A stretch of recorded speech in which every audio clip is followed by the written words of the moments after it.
All righty. Tammy Colby. Present. Tom Lovett. Present.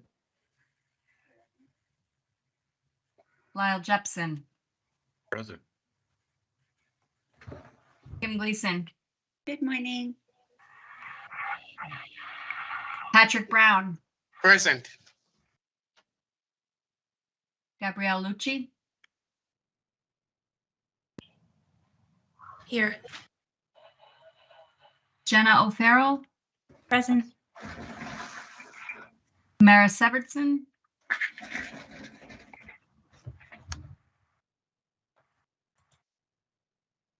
Mara Severson. Richard Werner. Here. Secretary French. Present. Chair Samuelson. Here, good morning. All right, thank you. So I will start off by asking if there are any amendments to the agenda.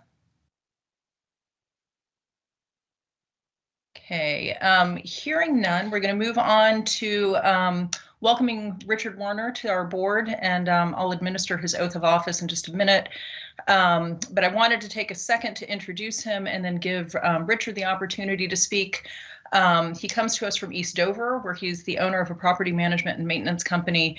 And over the past couple of decades, he has served his local school district and supervisory union in a variety of capacities. I think he's worn many, many hats. So Richard, let me turn it over to you and just give you a chance to say hello. Hi, everybody, and I really appreciate that. I have been on the Dover School Board since prior to Act 60 and all through Act 60 and Act 68. And I've chaired the Wyndham Central Supervisory Union on and off again. Emily Long and I fight over who gets to be chairman a little bit. I'm really excited to serve on the state board. I feel that a lot of my experiences in both the local school board and the supervised union will really be a benefit. And I appreciate the everybody's support, and I look forward to working with y'all. It seems like you have a really good group, and I'm excited to be here. Excellent, thank you.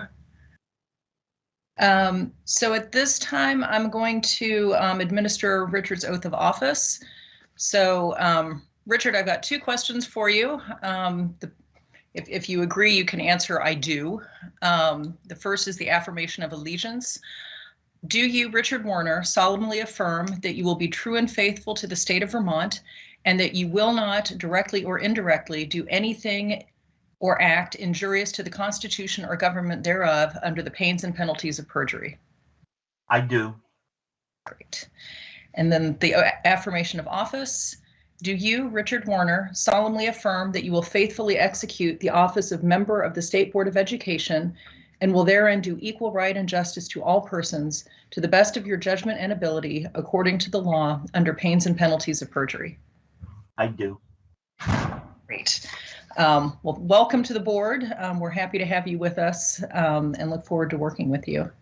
Thank you very much. At this time, if there are any members of the public who wish to be heard.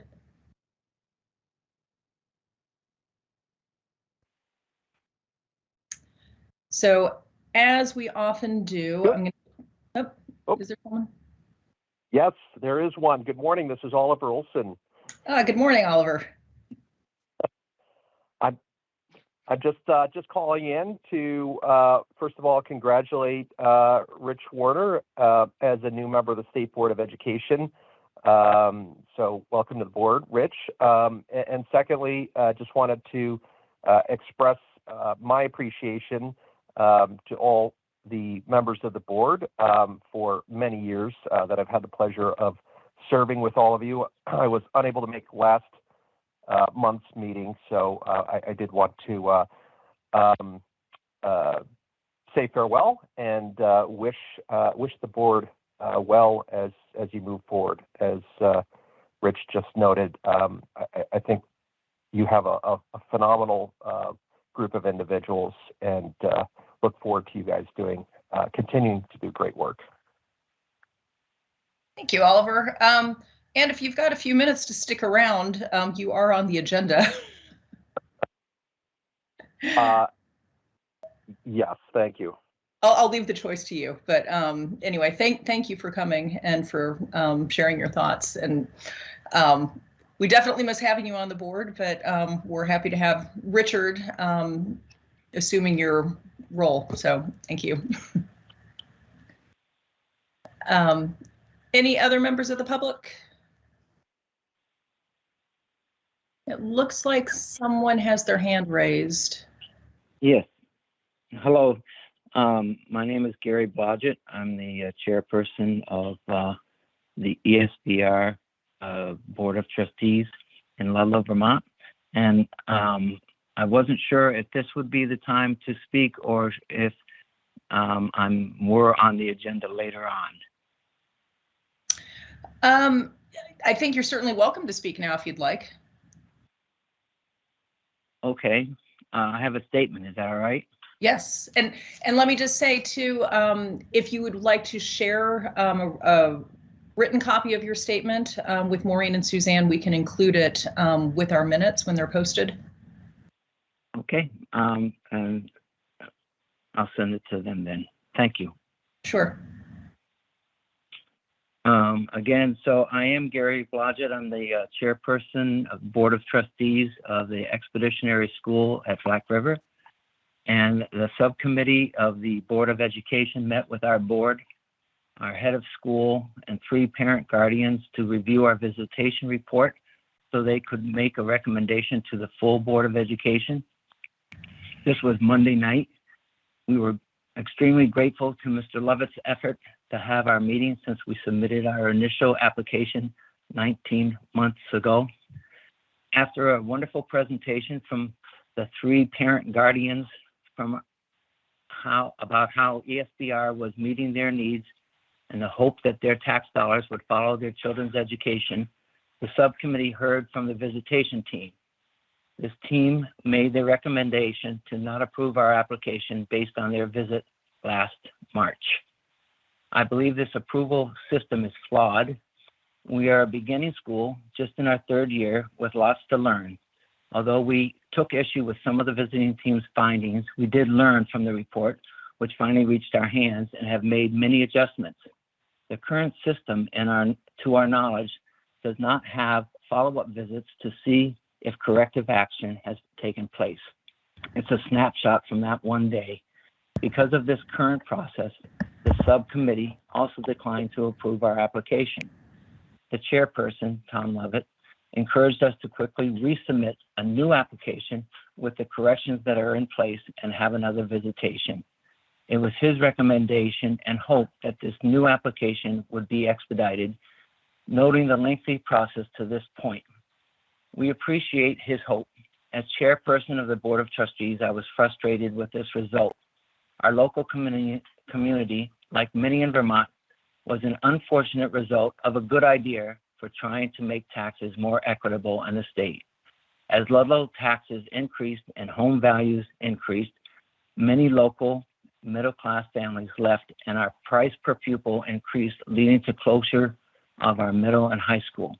A group of citizens wanted to give our town a local school option based on the expeditionary model. This citizen board has been working hard to develop a flexible pathway to graduation. They have fundraised for 3 years and have also indeed graduated 3 students. As a retired teacher, principal, and coach, and one who understands the stresses on our young people today, from COVID restrictions on their young lives, bullying, political division, and many other things, I've been encouraged by what our students say and what those parents and guardians said to the committee.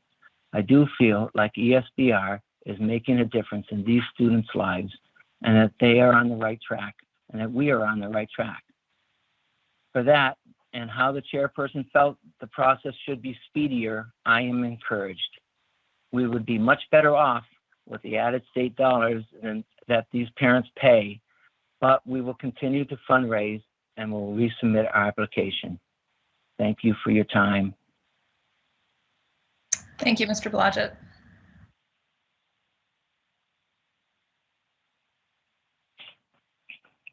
Any other members of the public who wish to be heard? I'm seeing another hand.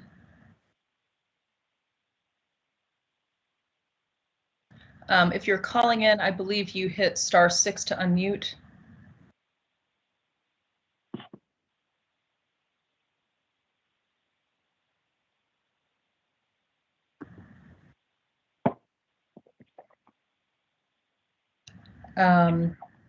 Does anyone else, any other members of the public?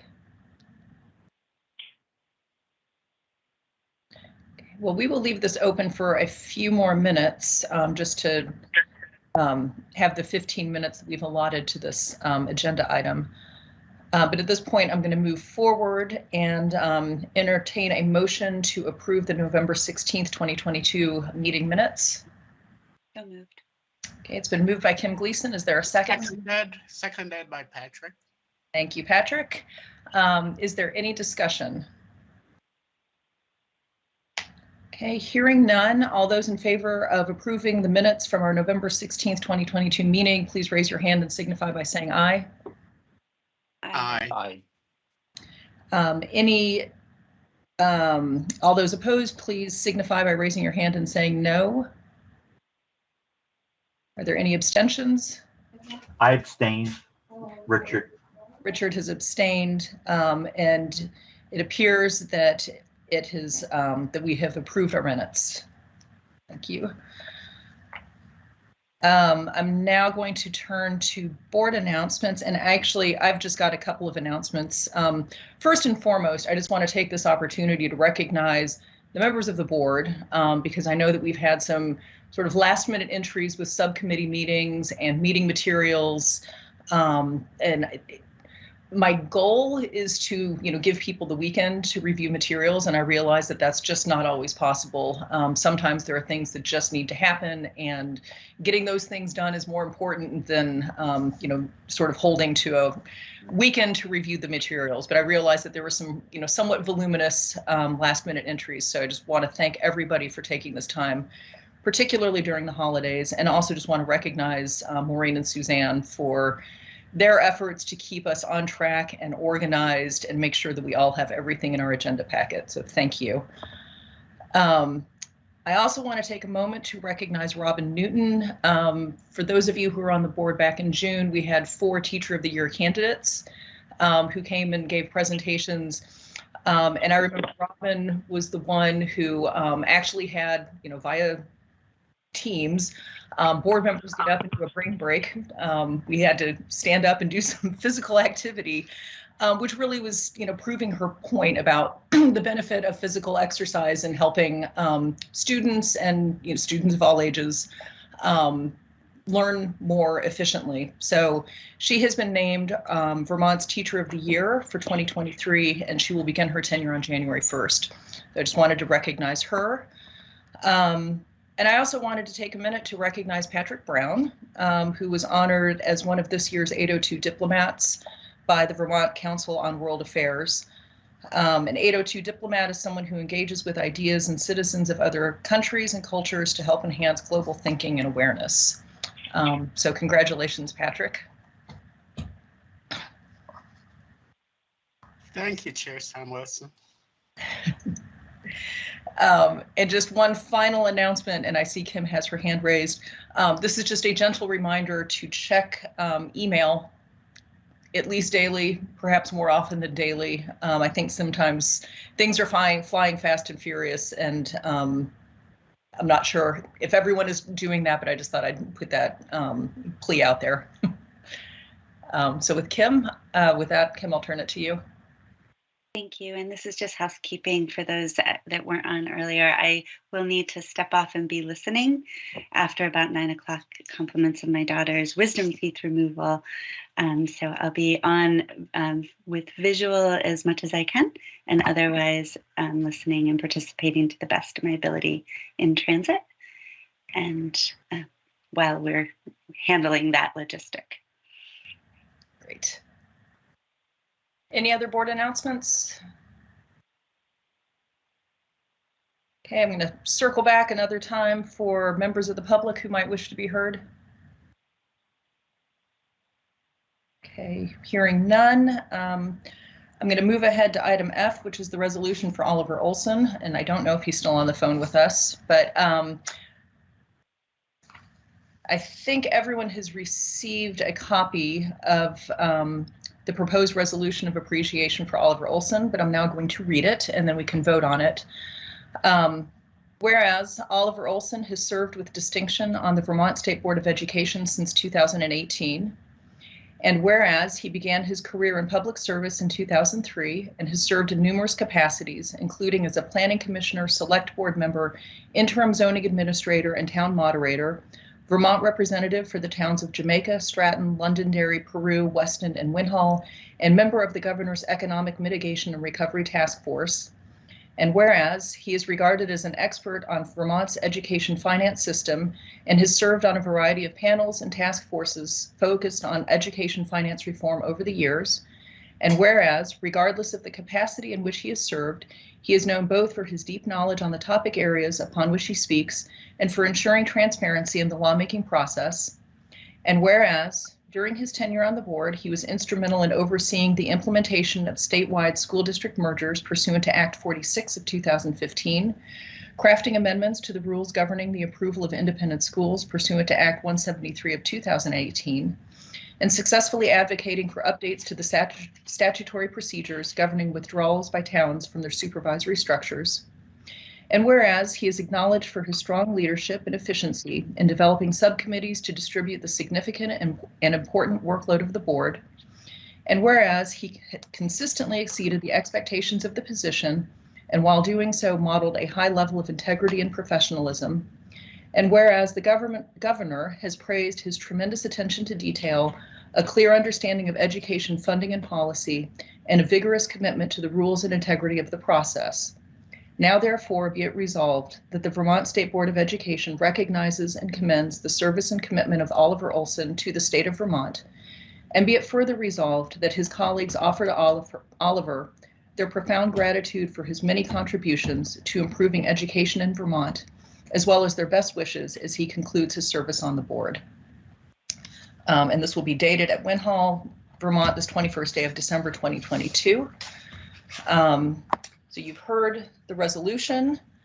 Do I have a motion to adopt it? It's been moved by Kim Gleason. Is there a second? Seconded by Tammy Colby. Any discussion? All those in favor of adopting the resolution, please signify by raising your hand and saying aye. Aye. Aye. Is there any opposition? Tom, are you opposing? Okay. Any abstentions? Great. Well, I will get this out in the mail to Oliver and Tom, are you trying to say something?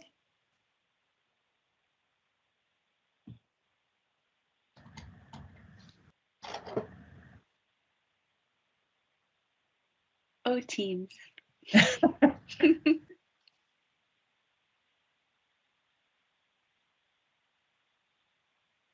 Okay.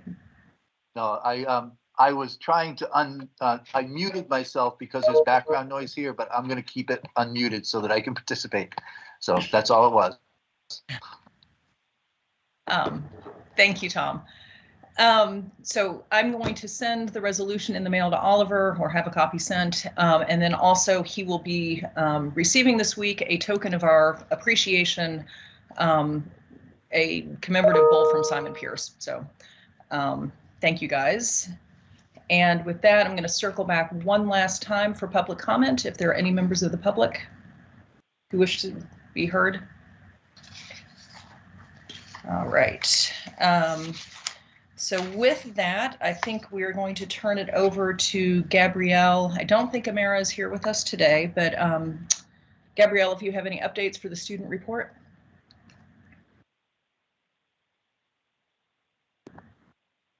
All right, can everyone hear me? Okay, good. Good morning, everyone.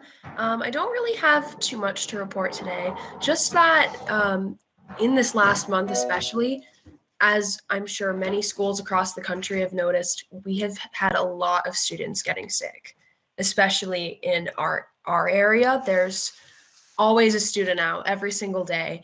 And of course, that's bound to happen with like proceeding out of the pandemic. We're taking off our masks and we're sort of turning away from those policies that we had during the pandemic that we followed so rigorously. But now we're just sort of retreating away. But it's a little concerning seeing so many kids get sick, because when you become sick in school, you tend to fall behind. And these kids get extremely worried about falling behind in school because they worry that they won't be able to understand the material and will never be able to catch back up to be able to receive optimal grades on assessments. And so these kids, they come to school sick. And I've seen kids come to school very sick. They should not be there. They're coughing, they're visibly tired, and everyone asks them if they're all right, and they say, no, I feel as bad as I look. But it's just, I feel that there should be some sort of support system there that's a little bit greater for when kids are absent, especially in times like this where sickness is so widespread among the student and even the teacher population. But other than that, I think that we're all looking forward to having a nice holiday break to rest and recharge and sort of let ourselves recover, especially after this bout of flu season. But other than that, that's all I have for you today. Gabrielle, I'm curious, when people are coming to school, are they wearing masks if they're coughing? It really depends on the person. We've had a lot of people respect that, and we've had some kids that don't. I don't really understand it myself, but you know, it is down to the individual's decision. So that's usually how it goes in our area.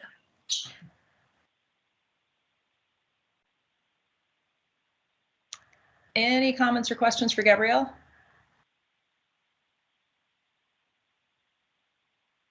All right.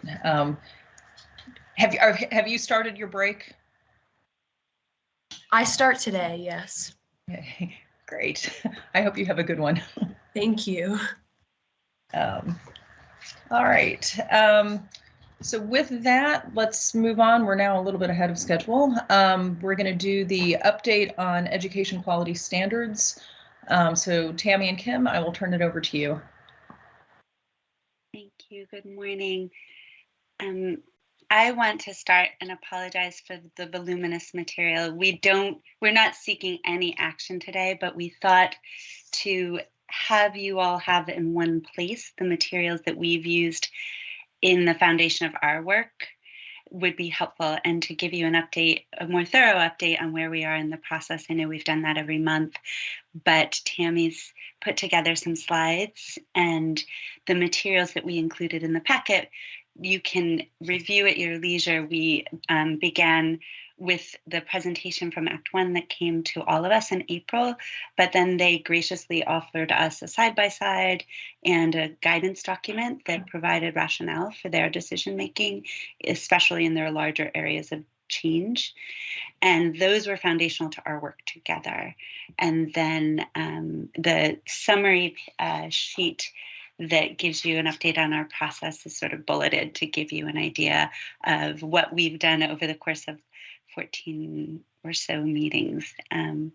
But again, thank you for your willingness to be a stakeholder in this process with us and letting us give you a little more thorough update this morning, knowing that our committee will continue our work in January, and we will welcome your feedback between now and then to Tammy and myself, and we'll share it with the committee, and there'll be intentional process, and I believe more time as a full board to digest this in January. So with that, again, thank you for bearing with us. And Tammy, are you going to screen share? Thank you. Good morning, everyone. So I share Kim's sentiments. Again, you know, we wanted to provide some background information with everyone just to sort of set the table for where things are and where things have come and gone. For the next few minutes, what I thought I would do is just provide you an overview of sort of what are some of the issues and topics that we're considering, what the subcommittee has been doing, and then talk a little bit about next steps and timing. And so, Maureen, if you could allow me to share my screen, I'm unable to do that right now. A quick set of slides. While she's doing that, I just want to recognize Patrick and Tom and Gabrielle and Kim and everyone. You know, this committee has met over 15 times now since May, for almost, an hour and a half to 2 hours per meeting, plus a public listening session. There's been a lot of really hard work that's gone into this, and I'm very grateful to my colleagues for that work. How are we doing on the screen share? It says I'm a presenter. Okay, so let's see how this works.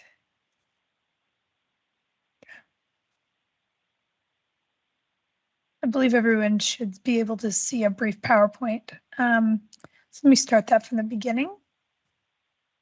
So again, I wanted to provide just an overview of our work to date. As a reminder, the subcommittee charge was to make recommendations to the full board for revisions to Vermont's Education Quality Standards Rule, and that's the Rule Series 2000. And we're making those recommendations with an eye toward a couple of things: compliance with Vermont Act 1, any technical adjustments and recommendations made by the AOE, alignment with the forthcoming district quality standards, which are under development by AOE, and any other technical adjustments as identified by the subcommittee. So the bulk of our work certainly has been in response to the great work done by the Act 1 working group, which is, bullet number 1. But I do want to call everyone's attention to the fact that the rules are open. And so while the rules are open, we're trying to make sure that if there are technical corrections or adjustments that need to be made and other opportunities to align the EQS with rules, in particular the forthcoming DQS, we're also looking to do that as well. And just as a sort of a reminder to all of us, about the role the Act 1 working group plays in this discussion, is that the Ethnic and Social Equity Standards Advisory Working Group, we call it the Act 1 Working Group, was created in Vermont Act 1, and it had two major tasks. One was to review the standards for student performance that were adopted by the state board in the EQS, and then make recommendations back to the full board with regarding updates and additional standards to fully recognize the history, contributions, and perspectives of ethnic and social groups. So that was their charge. And they responded to that charge by working tirelessly over quite a period of time with a great deal of representation and input from stakeholders around the state, and came together and provided the State Board of Education with recommendations, and we received those recommendations for changes to the EQS on April 14th, 2022.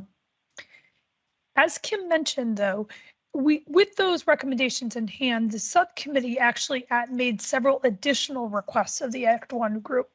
One was what we call a side-by-side comparison that shows what changes were made and the justification for the changes. So it's a nice summary of the discussion and sort of the warrant for why the Act 1 group made certain recommendations for changes. And that is one of the documents that we shared with you today. We also asked for more information, descriptive information, that could provide us with additional explanation and clarification for the changes that they did propose to the definitions. And there was quite a bit of work done to the definitions that needed to be done. And we asked for a lot of clarification around that. So there are a number of documents and written materials that they have provided to the subcommittee that we have shared with you and will share with you going forward, that really provides this additional explanation and clarification around, in particular, recommendations for changes to the definitions. And third, throughout the process, and I'll talk a little bit about the process in a moment, there have been questions that the subcommittee has posed back to the Act 1 working group, and they have provided us with written responses to specific questions. So there's been a lot about, in addition to the, sort of what they provided us in in the April 14th recommendations. There's been a lot of other back and forth since April 14th, and we have attempted to make sure that most of that is back and forth is in writing, so that you all, when you sit down to review our recommendations, and we have a discussion, that you have that to review as well. The subcommittee, we organized our work into 4 parts broadly. It's a lot to take on, and so as an organizational principle, we tried to break this down into smaller pieces. The first thing we took on was the definitions section. And as I mentioned before, there were substantial revisions and additions to the definitions in the EQS. And in many ways, those definitions are foundational to everything else in the rule. And so I would say probably 2/3 of our, well, more, half of our time has been spent thus far on the definitions. We also then reviewed and considered proposed changes to rule substantive sections that govern curriculum instruction, that's section 2020. Third, we then took on proposed changes to the rule statement of purpose, which is section 2010. And then AOE has also provided us with recommendations for technical adjustments to the rule, and we've considered those as well. The process has been, we've had 14 meetings between May 13th and December 15th. We had a public listening opportunity on November 30th for 2 hours. We had almost, I think, 30 people call in and offered comments. We've had numerous experts and community members, interested parties invited for testimony. That's different than public to be heard. These are opportunities where we've actually invited people to provide comment or input on specific elements of the recommendations that we were considering. And then we've had this ongoing communication with the Act 1 working group in AOE. So where are we? Tasks completed. I think it's safe to say we've completed our initial review and considerations, but we are not to the point of making recommendations yet. And that goes for both the the recommended changes provided to us by the Act 1 working group, but also AOE's proposed technical adjustments. And we also have taken a lot of testimony on these proposed changes. So nothing is final. I guess the headline is nothing is final. We have done a lot of initial review and discussion, and over the next few weeks, the goal is going to be to really come to some agreement as a subcommittee about what our recommendations will be with respect to the changes that we have been asked to consider. Our next steps, again, will be to finalize our review. There will be some additional STEM subcommittee discussion and recommendation for additional technical revisions. So what I mean by that is we're going to try to finalize our review and consideration of the materials that have been given to us and the suggestions that have been given us by the Act 1 group, AOE, others for changes. And then the subcommittee is going to take its own opportunity to go through the document and see if there are additional technical revisions that the committee would like to suggest. And I would characterize these as, technical revisions, for example, consistency in terms and language, those kinds of things. There'll be some additional opportunities for public input and comment, including we're working to try to schedule a listening session with students. And fourth, we have asked for an outside legal review. And let me talk about the last bullet in a little bit more depth, if my slides will go forward. So in cooperation with the Attorney General's office, the State Board issued an RFP for outside legal counsel to assist the subcommittee and then the full State Board with the rulemaking process for the EQS revisions. A candidate has been identified and work is underway to establish a contract for services with this individual. So we are in the process of establishing a relationship with outside legal counsel to assist both the subcommittee and the full board with the remainder of the process. The subcommittee to date, and there may be other items, have identified 4 big, buckets of items where we are specifically requesting input prior, hopefully, to making our recommendations to the full board. One is with respect to the state and federal statutory references contained in the EQS and the alignments and potential misalignments or conflicts that emerged as new laws have been passed since the last time the EQS was updated. 2, the ramifications or potential ramifications of adopting a definition of discrimination that may differ from what is currently articulated in federal and state statute. The Act One group has recommended something that may be broader in terms of defining discrimination, and we've asked for some clarification around that. Third, the Act One working group made a recommendation that the EQS should apply to approved independent schools. And we've asked for some clarification on whether or not existing statute would allow the EQS to be extended to that group of schools. And then fourth, there's just been a lot of changes proposed by the Act One group, by AOE, by our discussions. And given the importance of this document, we're just asking for a general review of all the changes by legal experts to make sure that everything is consistent with statute. And What I are think, Go ahead. I was just going to say, Tammy, just so that folks realize the Act One working group in their extensive work, they also did not have legal resources. And so their proposed language to us, while there may have been some attorneys on the committee not serving in the role as an attorney, but rather representing the organizations for whom they sat at that table, the Act One working group had also not had the opportunity for legal review before it came before us. So we're grateful to be in the process of seeking that. Thank you, Kim. So next steps and timing. Again, we've got some work to be done, right? We need to finalize our initial review and consideration of the changes proposed by Act One working group in the AOE. We, again, are going to be soliciting some additional community input. And then there's this subcommittee review and recommendations for additional technical adjustments. And then based on all of that, we hope to have a marked up draft that the subcommittee comes to some agreement with respect to specific recommendations that we will make back to the state board. We're hoping to finalize a subcommittee work in early January. Originally, the goal had been to try to finish that by December, and we just need a couple more meetings, I think, to finalize a few more things before we're going to be in a position where we can take a vote and make some recommendations. The intent, though, is that there will be a special meeting of the full state board, hopefully in the end of January, to consider the subcommittee recommendations.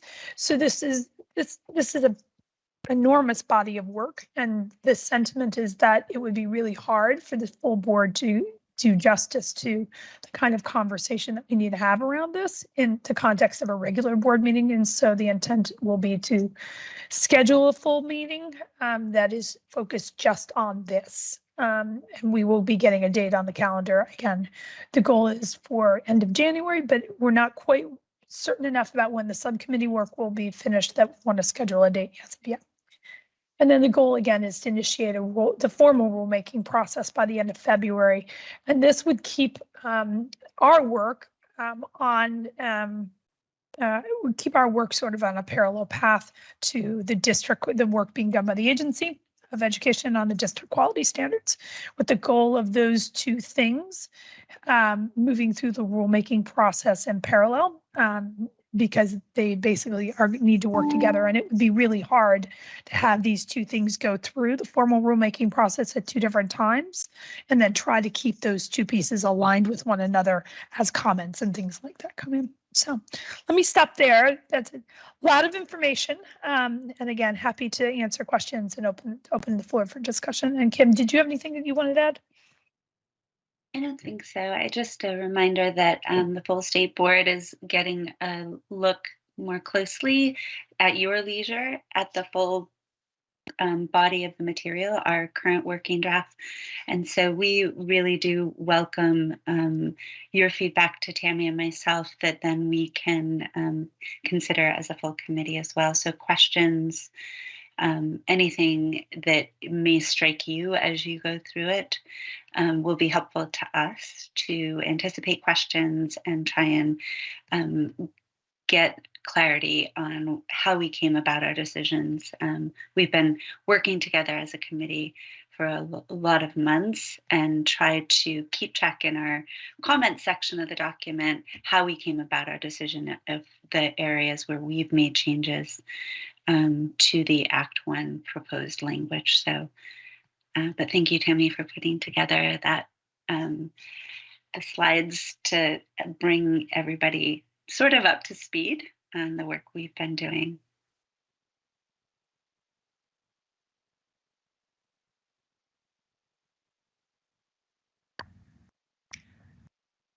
Jen.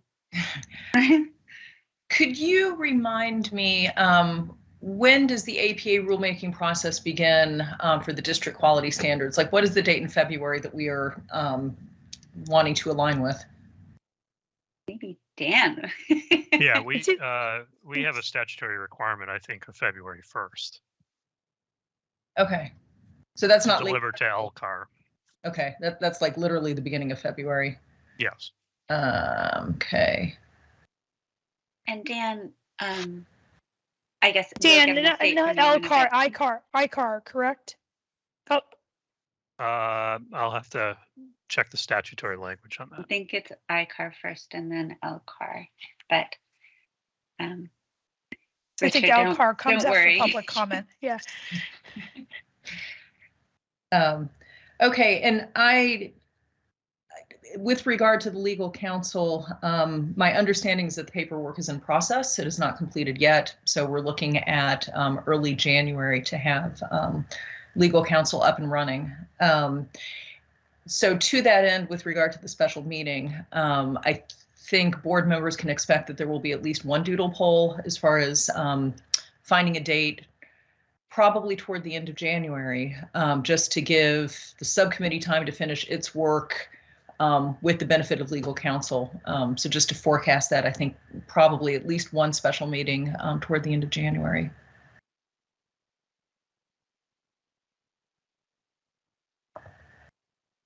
So thank you, guys. Jenna?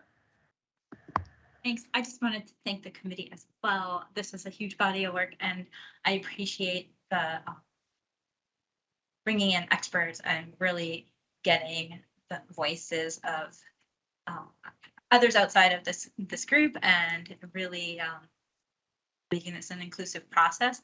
I think the document, when it's done, will be a huge resource for schools who may be struggling, or the in general public who are like, what are they talking about when they say this? So it's like, it's really clear and explicit. So I appreciate the work. Thanks. Thanks so much, Jenna.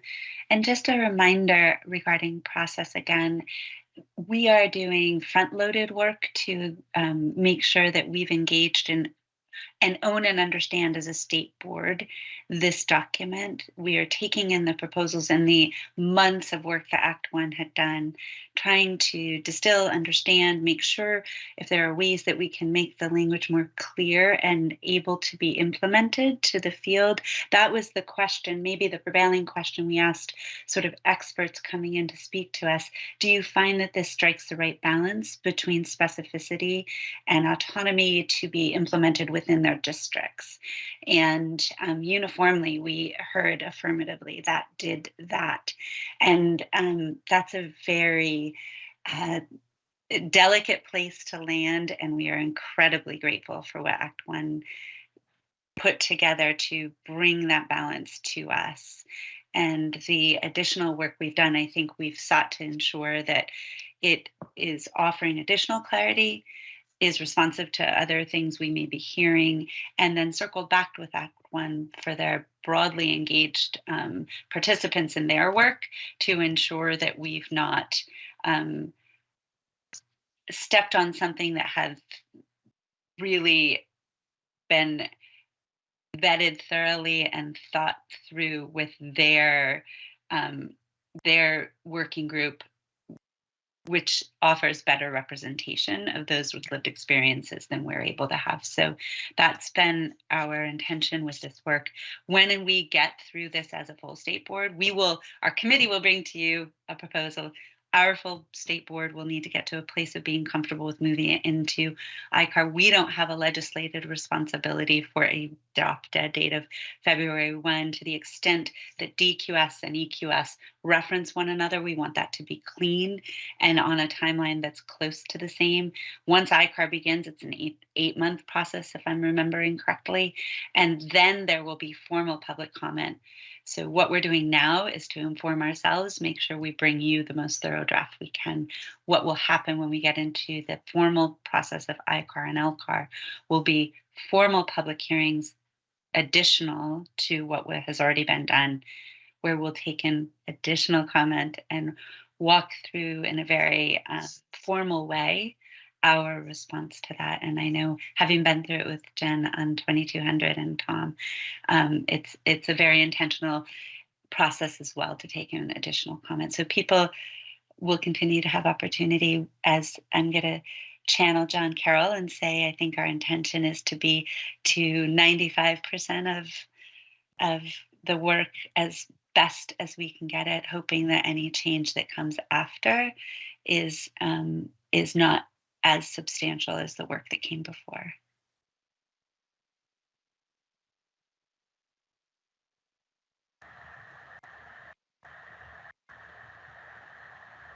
Patrick and Tom, is there anything either of you want to add from your perspective on the committee?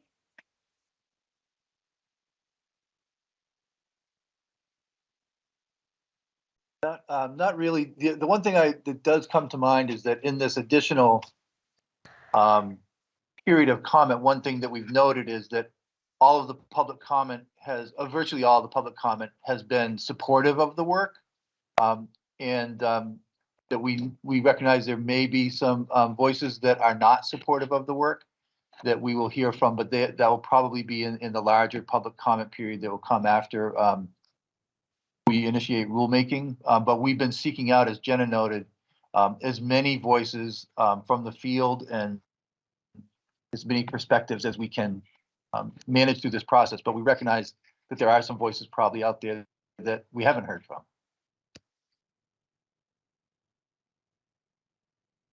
And on that,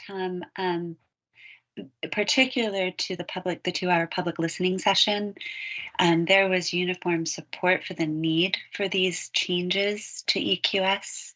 And there may have been some with specific suggestions that offered additional clarity. But to Tom's point, there was no one who said, this is out of bounds and these changes are unnecessary. It was really, we heard from parents, educators, administrators, really from, I think, almost all geographic corners. So in our 2-hour listening, which was rich and helpful to lend voices to this work that were more personal than the invited professional testimony, and Jen got to listen in with us as well. It's pretty powerful, and really grateful to hear that. And to Tom's point, we do understand in this body of work that is surrounding equity that there will be a point at which we will hear from others that may feel differently. And we feel confident in the process for the work that's happened and the compelling need. So. Yeah, I will say the testimony, well, not the testimony, but the comments that were received during the public hearing really were powerful, as you said, striking. And to that end, I'm curious, how are you reaching out to the K-12 population, and what do you hope to receive in terms of feedback from them? You're talking about students, Jen? Yes. Yeah. Yeah, we're trying to figure that out. We had some conversation during our last meeting about some strategies. I think that's something we're still working on a bit, because how it is we can, I think there are two things. There's the logistics of just how do you do that and how do you create the space to do that? And two, how do we make this into a teachable moment, which is helping not just students understand what regulations are and EQS is, but teachers and parents probably as well. And so we had some discussion at our last meeting about that, but that is something that's under development. Kim, Patrick, Tom, jump in there, but I think. I was just going to add that we had reached out, and I've had email exchanges with VSARN, the Vermont Students Anti-Racism Network, and Addie Letzner, who had founded that last year. Or a number of years ago now, I think it's been a few years. She is a freshman in college right now, The timing of our meetings has been a little challenging for students, and so we are trying to find a way to ensure that student voice has had an opportunity to offer feedback. The Act One working group has students on it, so we do understand that those who have been engaged from the beginning have included students. What we have yet to be able to hear directly from is students in our committee work. So I'm hoping, being outside of the final timeline for students like Addie, who's a freshman, perhaps early in January we'll be able to have folks carve out a little time to share with us feedback. VSARN represents students from all over the state, so I think they are a great group to bring us some feedback on how they would imagine these would impact a student's experience.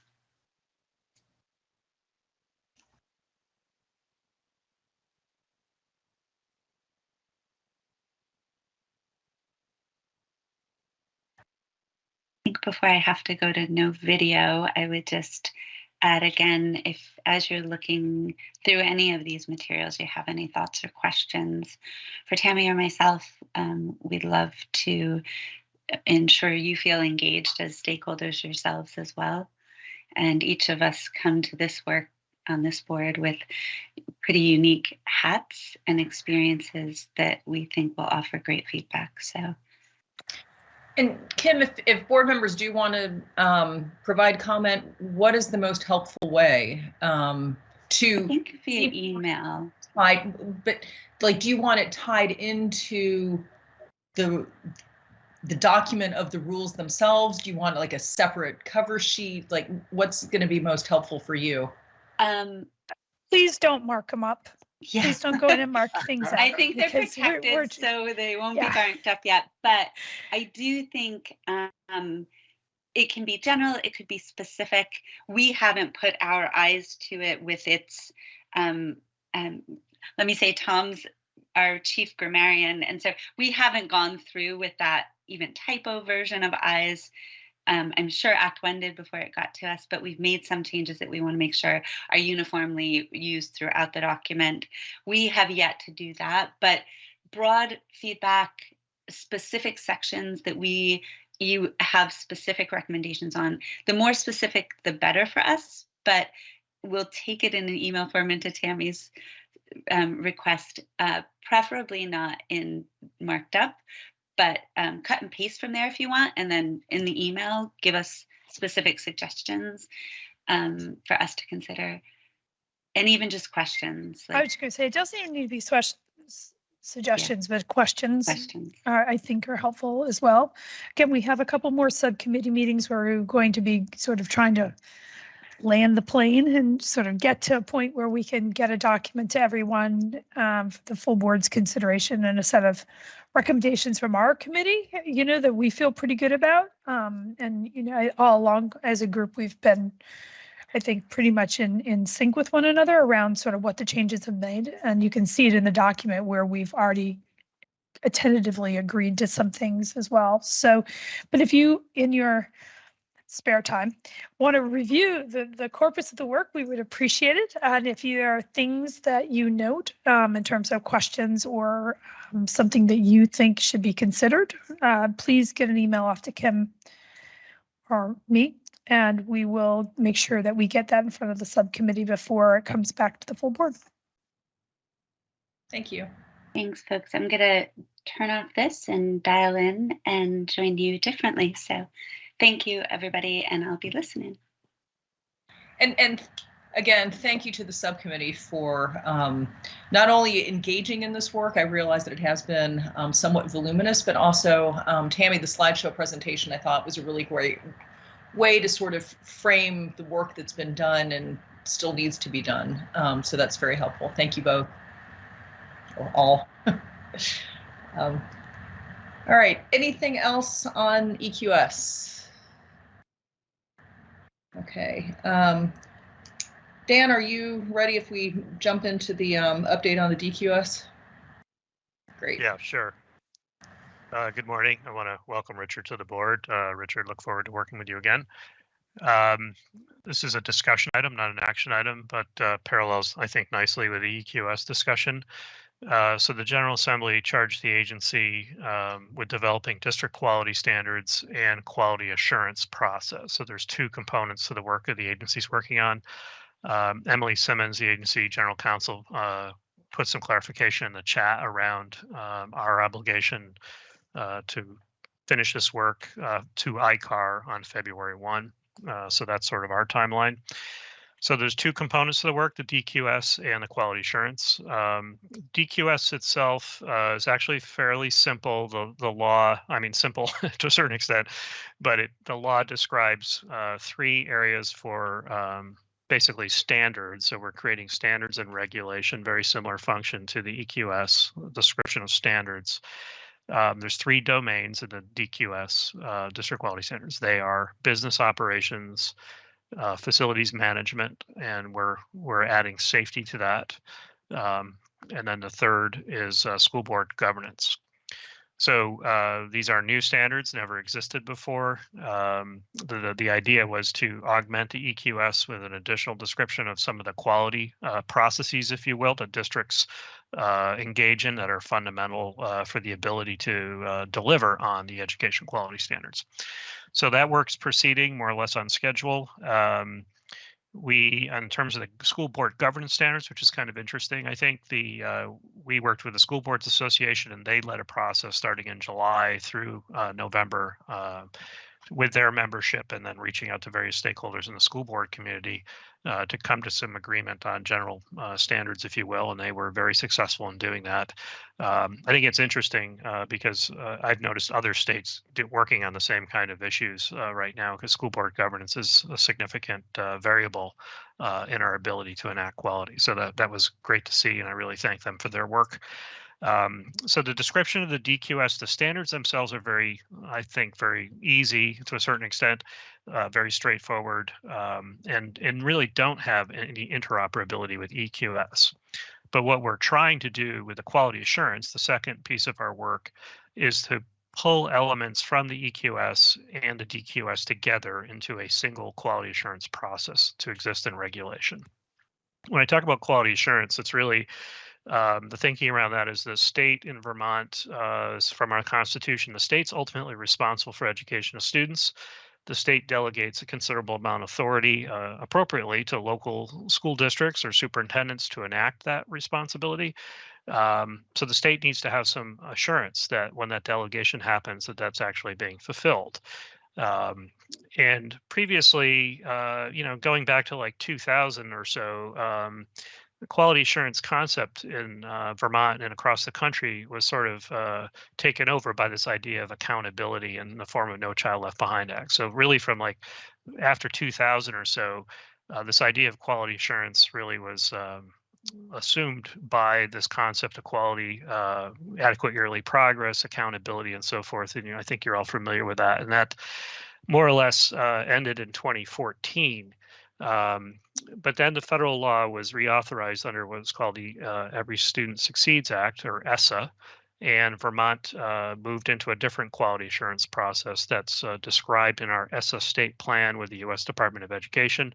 That quality assurance process includes two components, a data snapshot, which is the snapshot portal. You've heard testimony on that over the last couple of years about data suppression issues and concerns and so forth.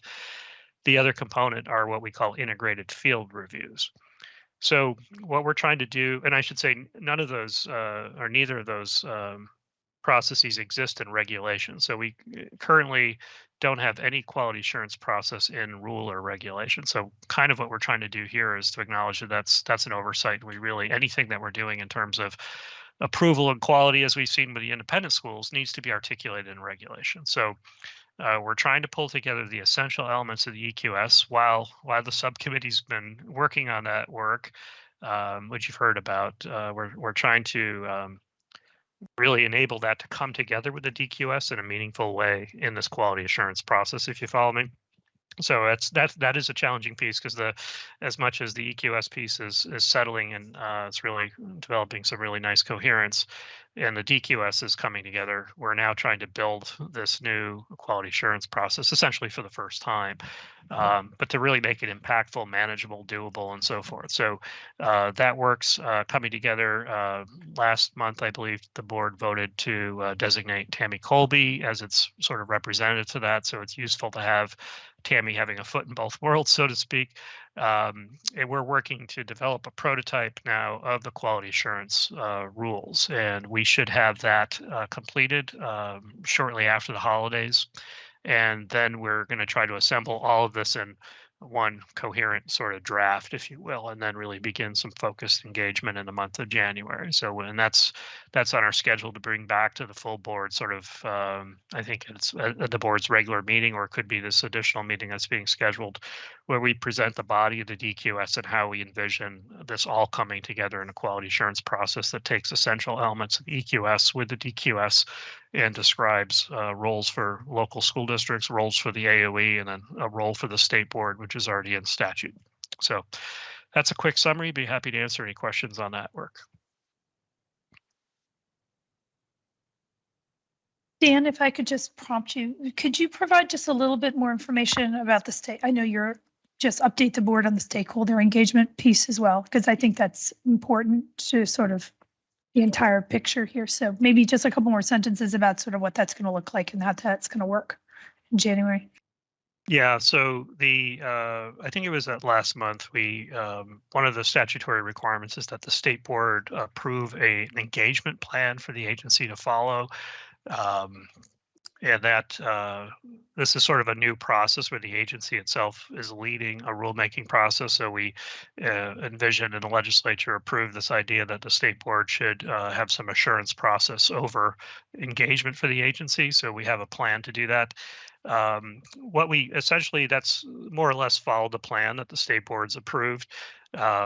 We worked internally in the month of October to sort of across our different divisions to articulate out, for example, what are the essential elements of business practices. And as we moved into November, we engaged with stakeholder groups such as VSBE, the Vermont Association of School Board, business officials, the superintendents in particular, to check our thinking on that and to walk them through what we call a scale development exercise, where we took a standard, for example, accounting, and took a process where we asked them to imagine that standard on a scale of 1 to 4, 1 being low level quality, 4 being high level quality as it's enacted inside a school district.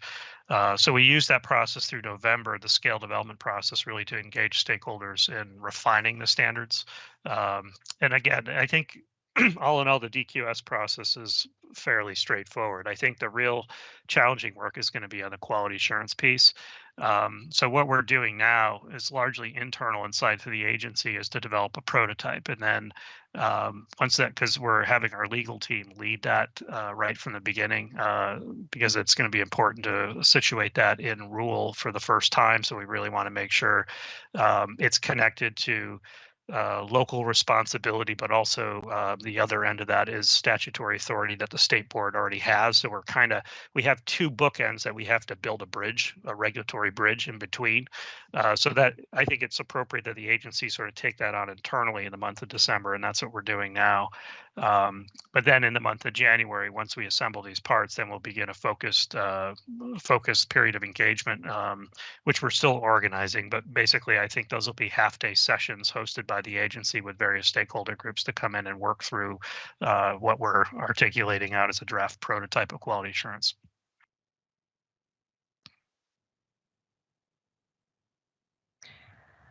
Dan, I'm curious, with the quality assurance rules that you're developing, where will those rules ultimately live? Yeah, we're not that far into it yet. And that's the temptation when we're working through a design process. We're really trying to keep a tight team around articulating out the quality, staying tight on that, and then also staying tight on an administrative lens on authority and responsibility under the law.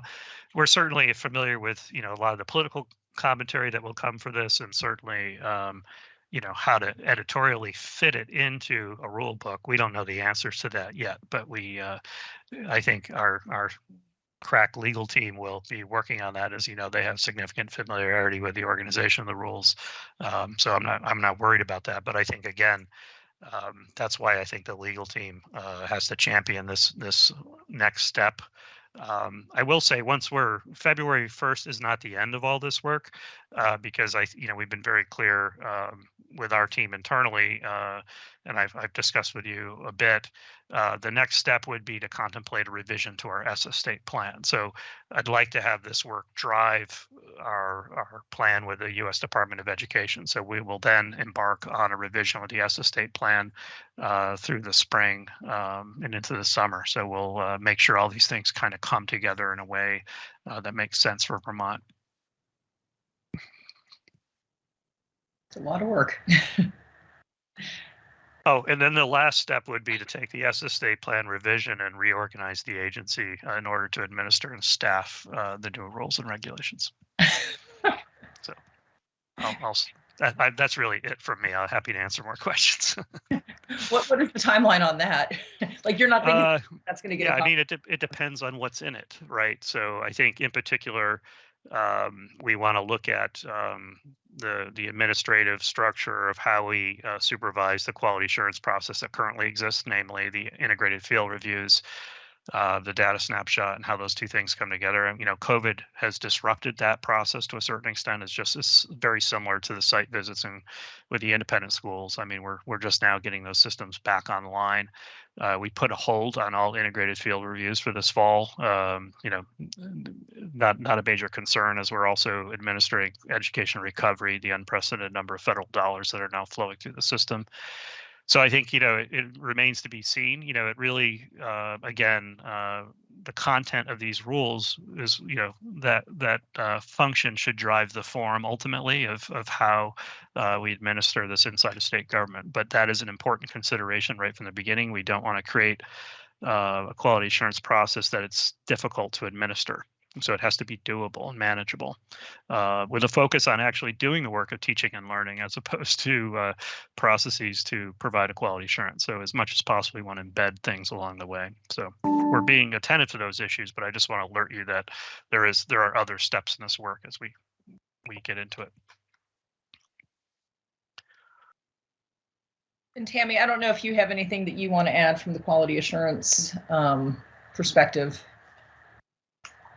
Sure. The group came together a week ago and I think had a very productive meeting where we laid out a broader framework for thinking about this. And Dan has a project manager within the organization that's doing some background and some legwork on that for us right now. We're going to come back together again next week to start to talk a little bit more in specifics about what these indicate, what the broad buckets might be and what the indicators within those buckets will be. So work is moving forward, but the group has met just once at this point.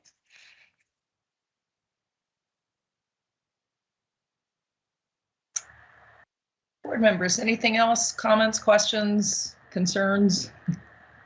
Yeah, Dan, is there going to be any additional tools, or is there a plan to integrate quality assurance with school improvement plans, for example? I say this in you'll hear it in my independent school update, but is there a plan to add another tool that would be more along the lines of response to feedback or school improvement? Yeah, I think part of the challenge here is we have to contemplate all these things at the same time, while also trying to articulate out a framework that can hold it all together.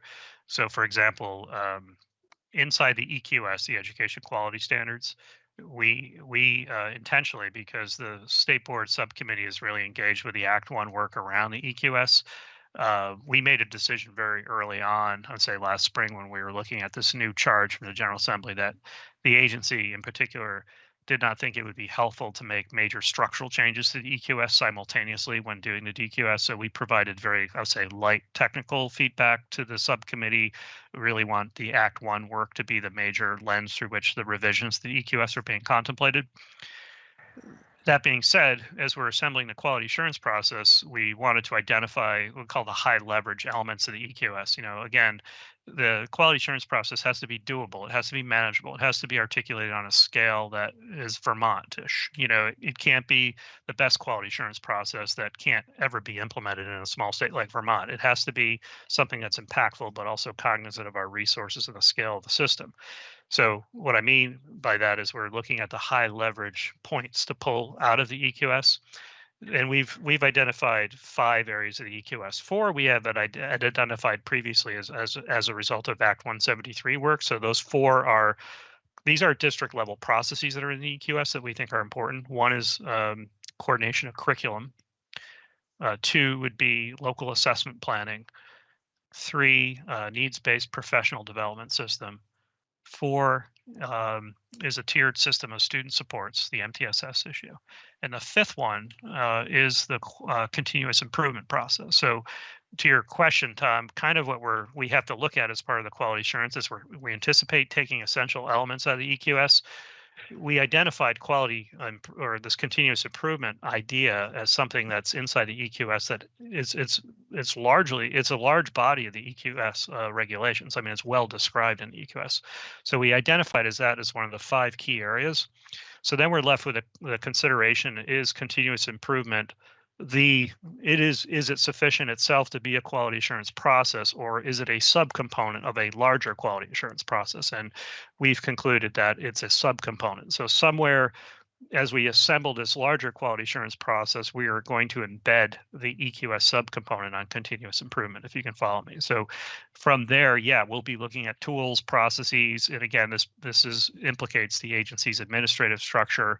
The team that administers continuous improvement now is also very close to how we manage the federal grants, for example. So when districts complete their title applications for those grants, they have to describe their continuous improvement model, and the same team's kind of involved in those things. So we'll have to look at our administrative processes to ensure that continuous improvement is enacted underneath a larger framework of continuous or quality assurance, if you will.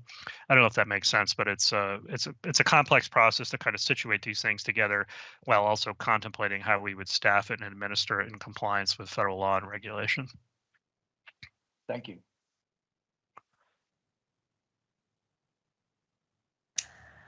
It looks like someone has their hand raised, and I'm wondering, Kim, if that's you.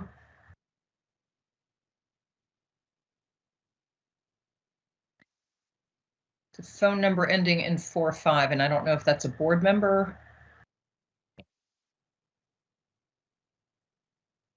Kim indicated to me that she does have her hand raised and she's on the phone, so I think that may be her. Kim, I think it was a *6, *5. Hi there, it's Kim. I wasn't able to unmute, but I am now. Thank you, Maureen. Thanks, Dan, and I apologize if I missed it in the beginning.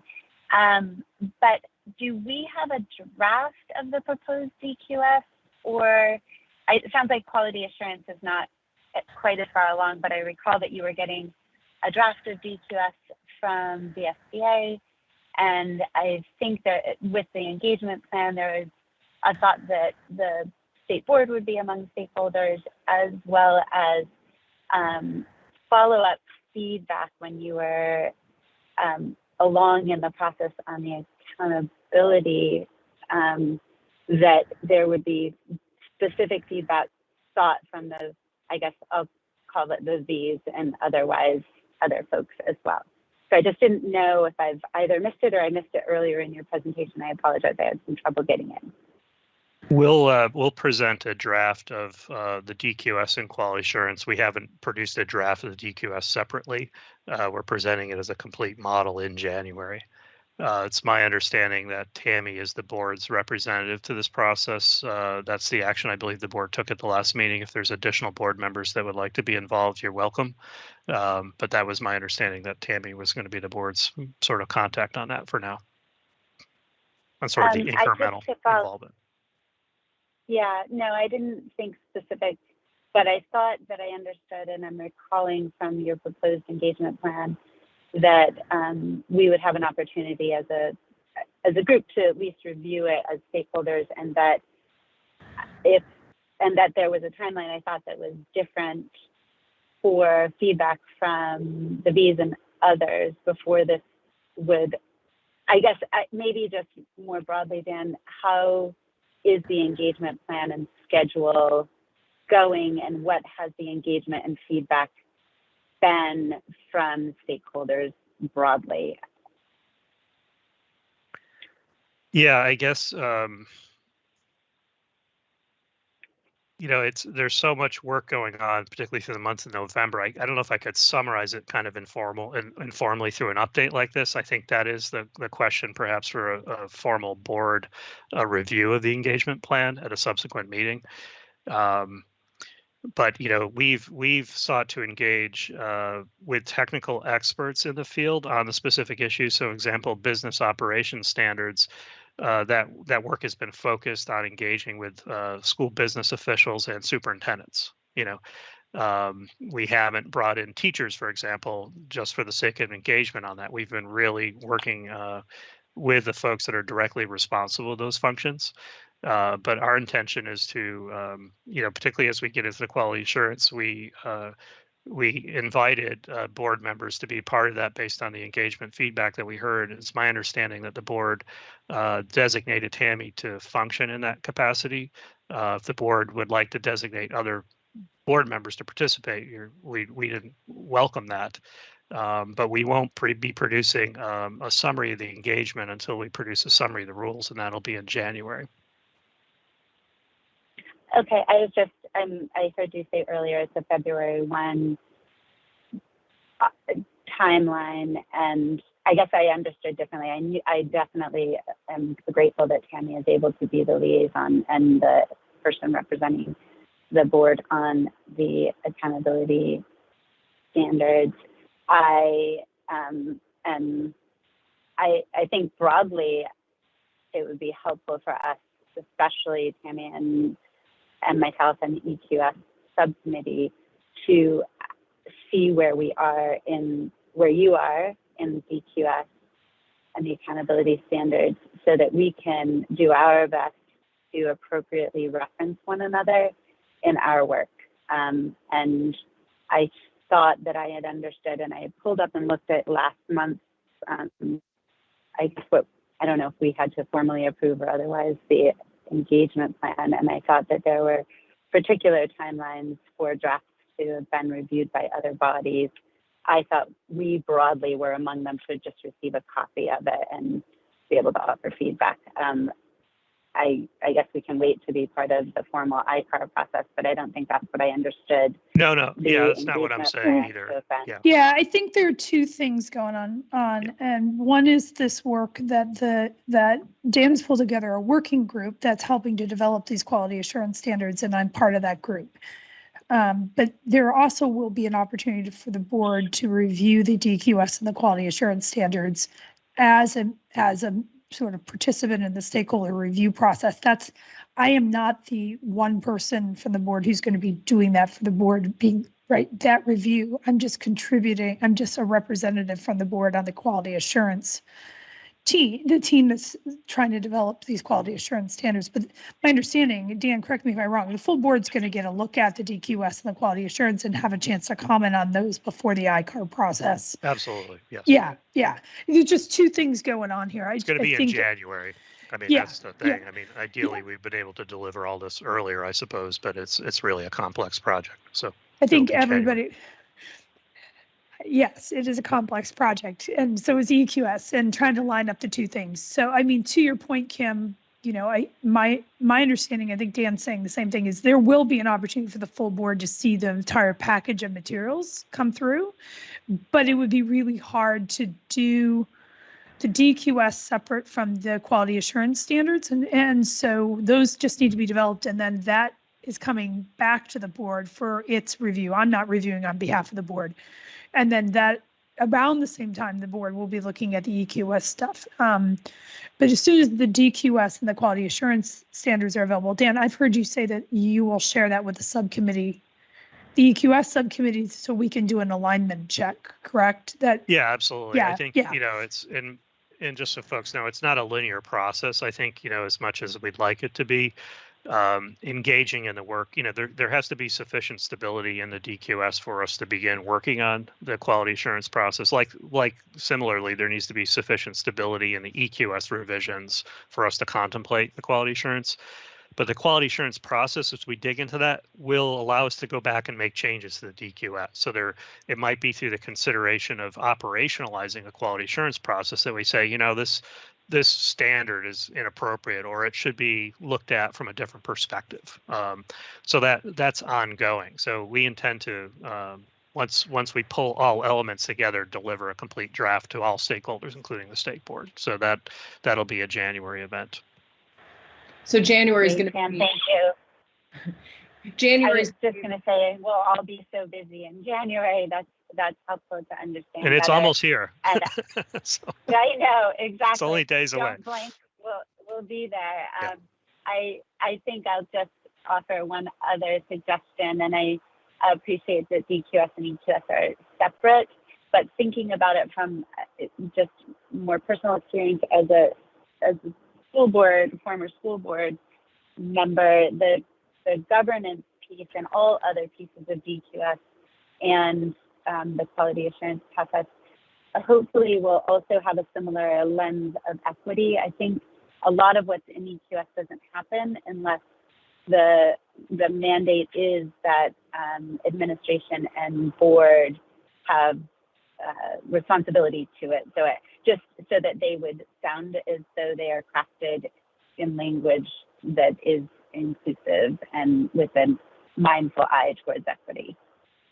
You know, absolutely. And, you know, Tammy and I had this initial conversation the other day in our meeting. You know, if you think about it again, I'll just sort of wrap my comments up. You know, again, the state is ultimately responsible for education in Vermont. And we describe that basically in two ways: quality and equity. The state delegates considerable authority to local school districts to enact the state's responsibility, but the state cannot delegate its responsibility to local school districts. So we give local school districts a lot of authority to enact the state's responsibility. I think, you know, this was the argument that ultimately led the General Assembly to pass this, I believe. I think it makes sense that there should be a quality assurance process in regulation. Absent some description of how the state's going to delegate its authority and how it's going to hold everyone accountable to do that, we should not be surprised to see what others have characterized as persistent quality and equity gaps in our education system. So applying an equity lens, yes, absolutely. But what we're trying to do really for the first time is build this structure that will enact equity, enact quality across the education system. Absent having that in regulation, I think we're going to continue to struggle as a state with gaps in quality and equity. So this important work, Yeah. It's not necessarily, I think, from a standards perspective, you know, again, the DQS is not connected to EQS in any way, really. It's very simple when we start talking about business operations, even school facilities. We already have policies in these areas. The real work is with the quality assurance process and getting that right, so it's not overly complex. It can't, you know, part of the assumption is it can't include everything. It cannot include everything. It has to be the high leverage activities. And we also, I think the model that will emerge is a clear delineation of what is local responsibility, what is state responsibility in the form of the agency of education, then ultimately what's the state's board's role.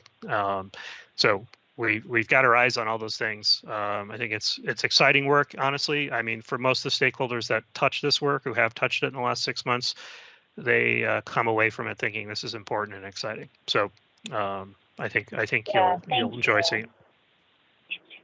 Thank you so much, Ken. I think that is a helpful reminder. And I think that responds to a lot of what Tammy and our committee have heard regarding even the current standards and their unequal compliance currently. And so I'm really grateful for all of this work happening together and moving together. And I think it's the way that we can move closer to more equitable implementation on all fronts, to include the newer bodies of work that the revised EQS will bring forward. Thank you. Yeah, and the EQS describes what our aspirations are in terms of quality and equity. The quality assurance process will describe how we enact that, how we do it, the how of it.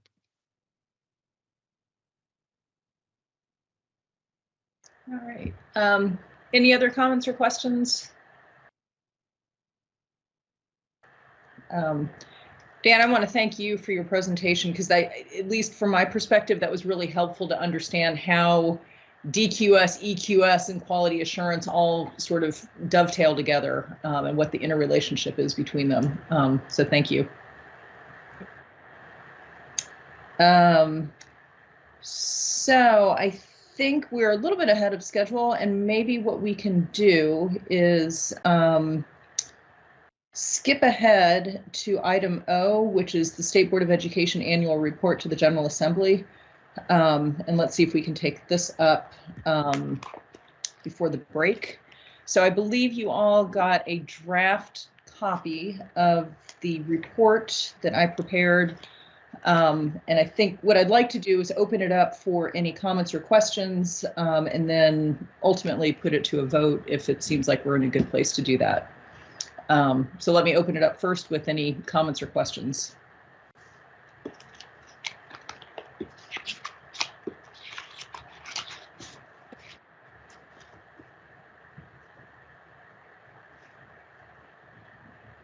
And I'll be completely honest, because this was another late entry. If people need time to read it over the break, we can keep this agenda item after the break. But otherwise, I mean, if no one has any comments or questions, I'm ready to put it to a vote.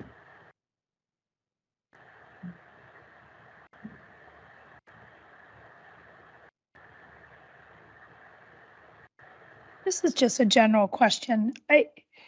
I'm still not fully engrossed of the budget process for the state board, and I think that's a bit related to this, which is, when I think about our next steps and the work that we need to do over the next year, and that's laid out in the report, things like legal counsel, we're running into that on the EQS already. You note that this may become a larger issue going forward. How are we aligning sort of these kinds of signaling, the things that we're signaling that are potential issues and things we need? How does that line up with a budget request to make sure that we have sufficient resources to be able to do those things, and if in fact we need to? So Dan, I don't know if you would be able to answer this. Yeah, I think so. I mean, I can reflect on it. And I think this is it's not clear to me, honestly. I think this is an area where this moment where the secretary became an appointee of the governor versus the state board, and I think this budget question is one that's not fully resolved yet as a result of that change. I think you might remember, I made recommendations to cut your budget at one point. Essentially.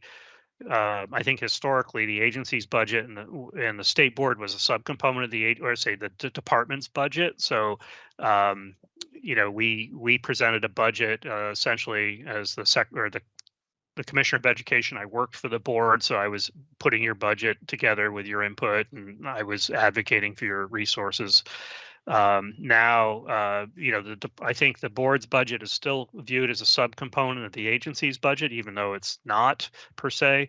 But the agency's budget is clearly pulled together as part of a larger state budget proposal with the governor. So I kind of check in a little bit. I didn't, there's no changes in your budget from my perspective, but we haven't finalized our state budget yet. So we're working, it's something that happens now, and it's ultimately put together in the governor's budget address, which is, I think, now scheduled for the 20th of January. So between now and the 20th of January, we're working on the state budget. So internal to state government, in this part of the time. You could certainly advocate to me to include more in your budget, but ultimately I'm gonna be defending my budget and putting that together with the Office of Administration, as we compile the entire state budget. So that's that part of the process. But then once it gets into the General Assembly, like I go in and testify on my budget request, and I think at some point there just needs to be greater acknowledgement on the part of the legislature that the state board is not part of the agency's budget, and the state board needs to be able to go in and advocate for its own budget as part of that process. So we certainly have a base appropriation unchanged from last year in our budget. I think the board can certainly try to impress upon me to put more money into that, but that's going to be in competition with all the other ups and downs, if you will, inside the state budget process. But I think the board should anticipate the need to advocate for its additional resources outside of that process when the legislature convenes, if that makes sense. I certainly will do my part to sort of draw that line, that delineation between what's the agency's budget versus what's the board's. But I think it's still unfinished business. And, we still go in on an annual basis, and right off, we have to correct, the assumption that we manage the education fund. There's the legislature often wants to know, like, well, how's the ed fund doing? Well, the ed fund doesn't pay for the agency's budget. It's a separate, we administer it essentially as a trust fund. But there's always that conflation that they're like, well, is that your budget? Like, no, So this is one other area that needs to be worked on, I think. And my observation is it hasn't been fully resolved yet. So I don't know if that's clear, but there's an internal budget process. Right now, you're a part of the overall state budget process. My initial draft has you the same funding as you were previously. You could certainly use the time between now and January 20th to try to convince me otherwise. I do have a role, I guess, in that part of it. But really, your audience is going to have to be the General Assembly, after the proposed budget is made, if you want to advocate for something new or different. So I think it would be Thanks, helpful. Jen. That's helpful, Dan. Yeah, and I think it'd be helpful if we connect offline and sure. have a follow-up conversation. And I'm wondering if we should signal some of this or include a little bit of language that sets the table for this in the report that we're considering right now. So perhaps that's something else we can do. Yeah, I think the issue of roles and responsibilities, because to what extent the General Assembly is going to want to take up the role of the state board relative to the agency. We did provide that report and testimony late in the game. If they're going to pick that back up, it might, this kind of falls into that bucket, so to speak. Like, what is the role of the state board, and therefore what resources does it need? So, and I would say, Tammy, to your question, certainly if we were advocating for dedicated legal support, that would tend to go hand in hand with, a line item state board budget. So I feel like the language that's written probably captures that request, the concept of that request, and we probably need to hammer out the details.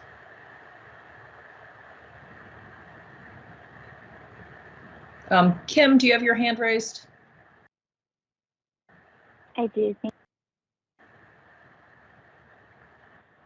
Sorry. In that regard, I don't know if it's helpful. I serve on the Vermont Pension Investment Commission, and we're independent of the Treasurer's Office now. And so that process has had the chair speaking directly with the Office of Administration regarding budgeting. So I don't know if that's helpful, and I'm certainly grateful for the support of the AOE's folks in helping us work with the budget. I would definitely support and advocate for you, Jen, to speak and work directly with Dan in the interim. I think that if, particularly in the withdrawals, we have seen increases. I expect we'll likely see more appeals regarding tuition. And I know with EQS, we have need for independent legal support. So I might also support the idea of more overtly speaking to that in our report. So I'm wondering, is the timing such that it would work for us to get feedback to you, Jen? And do we have time to wait to approve it till the January meeting or no? I don't want to make your timing bad either. Yeah, I don't know. I think, Jen, and we should probably talk offline a little bit about this because it's awkward for me because I'm a non-voting member of the board, but I also, I have administrative responsibility the way the budget's constructed now to present a budget and to make changes to that as we assemble the larger state budget for the administration. So I'm happy to do that in an open way, but I think it's like air traffic control at this point. We could certainly, to Kim's point, I think we could anticipate a process where the state board voted on a budget proposal per se. The question is, who are you making that proposal to? Are you making it to me? Or are you making it to the legislature? Well, it sounds like both, right? Yeah, kind of both. But I don't feel comfortable, discussing an internal administrative budget process in a public meeting because there are, it's not as simple as, well, what does the state board need for its work? I have to assemble a budget that has many, many moving parts, Right. Which led me to do what I thought was a simple administrative change last time and cut your budget because you had decided not to join the National Association dues. I think it was $25,000. So once you decided not to do that, I thought it would be appropriate not to include that in your budget, but I should have talked to you more directly about that. Lyle, let me pop over to you. Yeah, I think it's a good discussion because clearly, as you look at the budget right now, we'd have to go on a spending spree to use it all right now. But there are ways. But there are ways that we're not using the funding that we probably could be using that funding. And it might be as simple as having people take notes for all these committee meetings that we have. There may be ways that we should be spending the money that we're not. So just tossing that out there. Obviously, we're not traveling anywhere. Not much. So let me ask, am I hearing that board members feel like the language that is written around seeking outside counsel does that need to be clearer that request would then tie into a potentially greater request for our budget? Like, does this need to be wordsmithed, or do you feel that the way it's written captures the spirit of that, which would then, be enhanced by follow-up conversations, between the secretary and me, and then also then appearing before the General Assembly?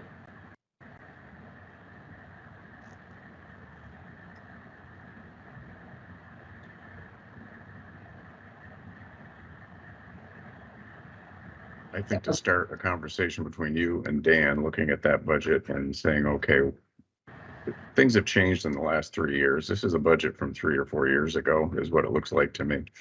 And so I think it probably could be less right at the moment based on needs, but there are some things we're not spending the money on that we probably should.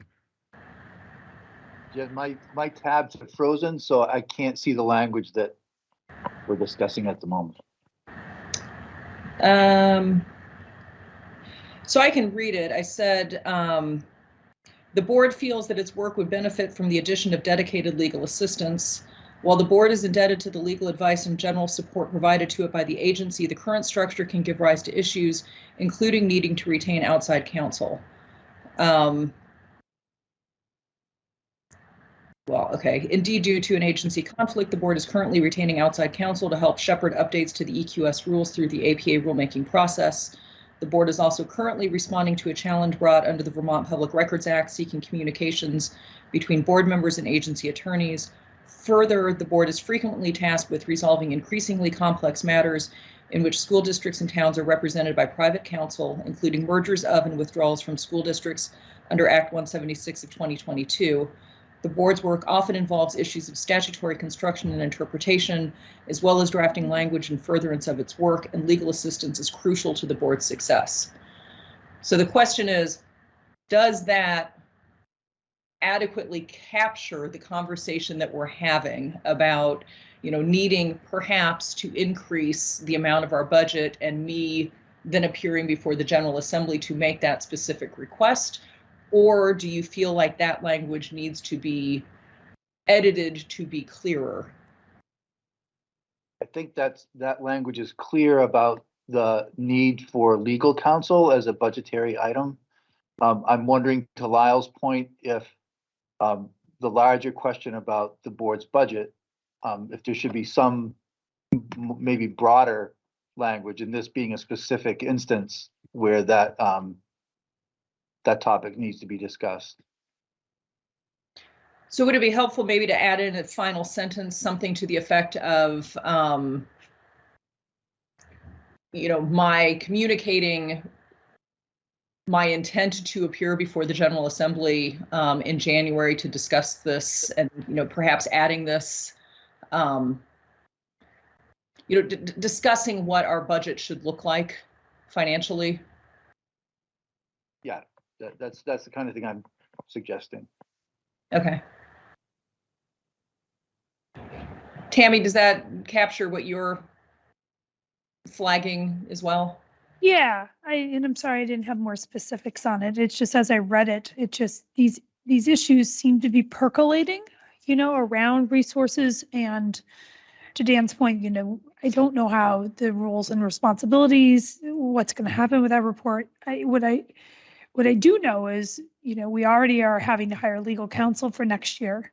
We have sort of this issue out there where we're not really sure about whether or not we will be able to rely on the agency counsel going forward. And just as a line item, that could really be a game changer with respect to the amount of resources that we need if we're going to be in the business of having to retain legal counsel for lots of different things. And I think I'd just like to get a marker on the table so that everybody knows, right, that issue is percolating. And I think noting it in the report and then coming back with a specific budget discussion makes a lot of sense. But okay, I don't want to hold up the report, but it just, as I was thinking about it, that came to mind. Okay. So other than that, it's a great report, and thank you for doing it. We're all so thankful that you do this. So everybody's saying thanks to Jennifer. So. Well, it's always helpful to get feedback. So let's do this. Why don't we table? I think that's the right verb. This item for now. Let's go to break. I will see if I can come up with a sentence to sort of capture what we've discussed, and then send you guys an amended report, and we'll see if we can take it up later in the second half of our meeting. All right. So with that, turn off your cameras, please, and your microphones, and I will see everyone back here at 10 o'clock. Thank you.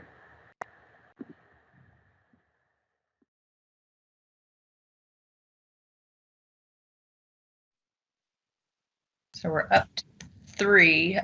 If anyone other than Tom and Kim and Dan is with us from the board, if you could just let me know, because I can't see you. Jen, this is Jenna. I'm here. Okay, And thank you. this is Patrick. I'm here. This is Gabrielle. I'm here. Great. All right, so I think we have a quorum. The next up on our agenda is a school safety presentation, and this is by Rob Evans, who's the school safety liaison at Margolis Healy, and then Sunni Eriksen, who's the grants program manager from the Department of Public Safety. So welcome to you both. Good morning, everybody. Just wanted to make sure everybody can hear me okay. I can hear you. All right, great. Well, Sunny and I certainly appreciate the opportunity to come back before the board and talk about, what I think is a very important topic around school safety and school emergency preparedness. And I think that, in the state of Vermont, we have done, some exceptional work. It certainly doesn't mean that there is not more work to be done.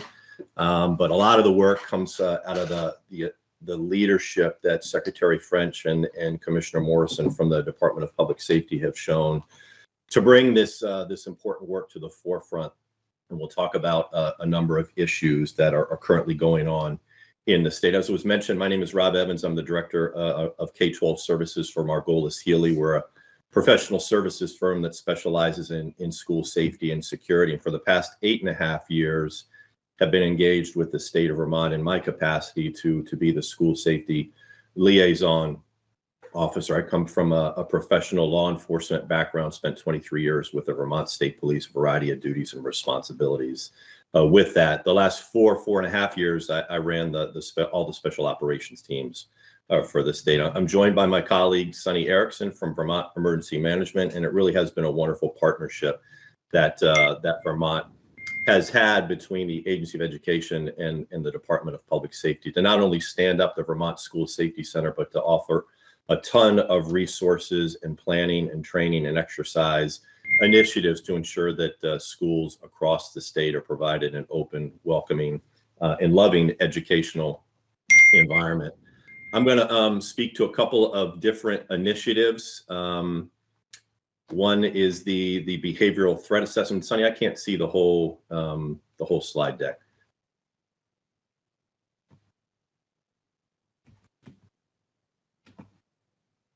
Do you see the current safety program slide? I don't. Are other folks able to see the PowerPoint that I'm sharing? Yeah, it's showing up, Sunny, so I don't.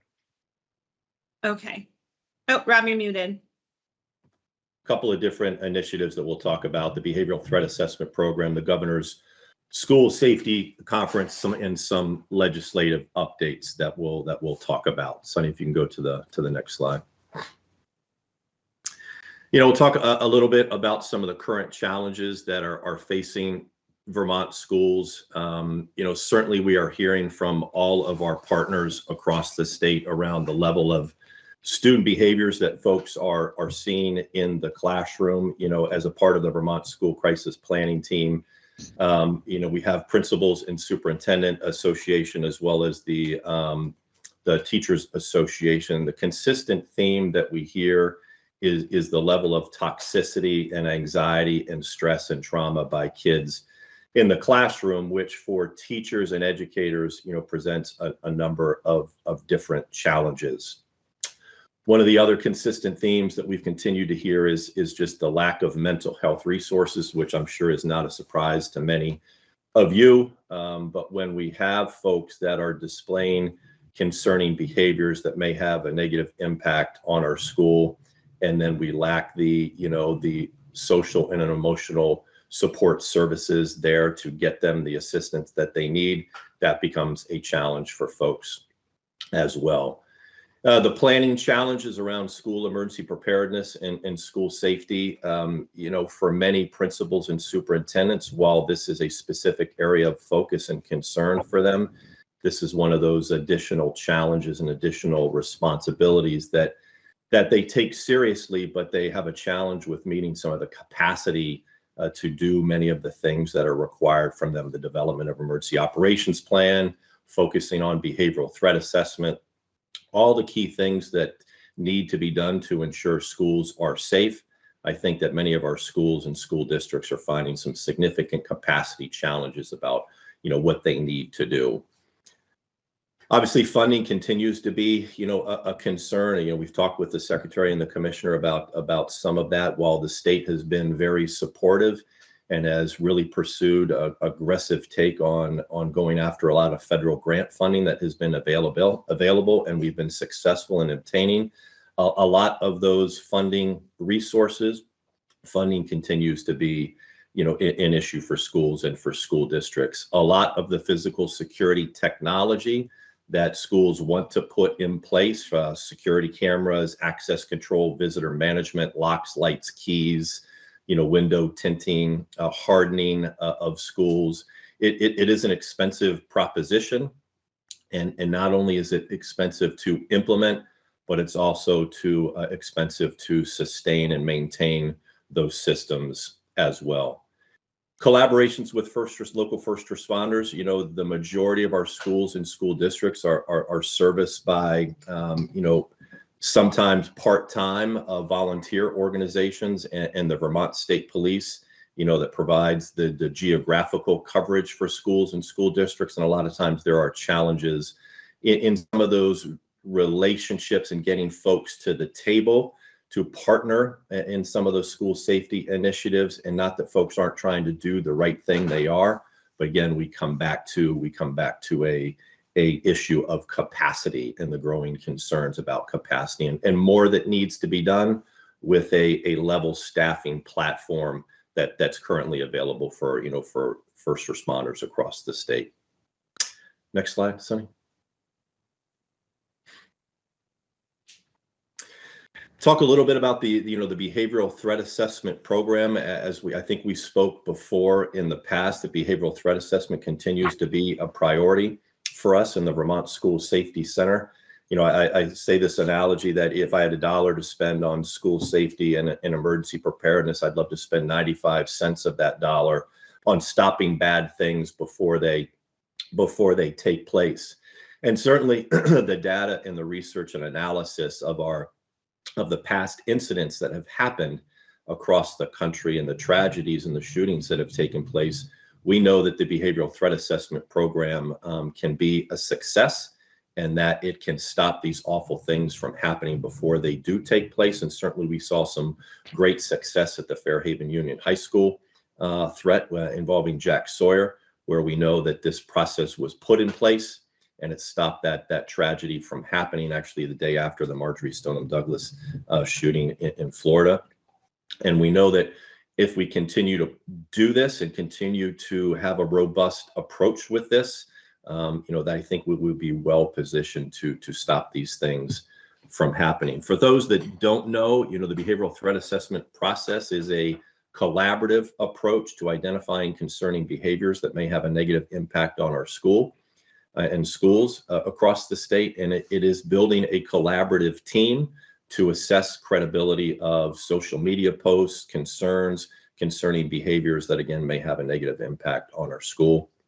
And this has been an initiative and a priority for us for years, and we've gotten a significant amount of federal funding to, continue with that initiative. I think to date, Sunny, if I'm not wrong with this, we've got about 600 folks, Right. from mental health professionals, first responders, educators across the state that are trained in this, and we're not done yet.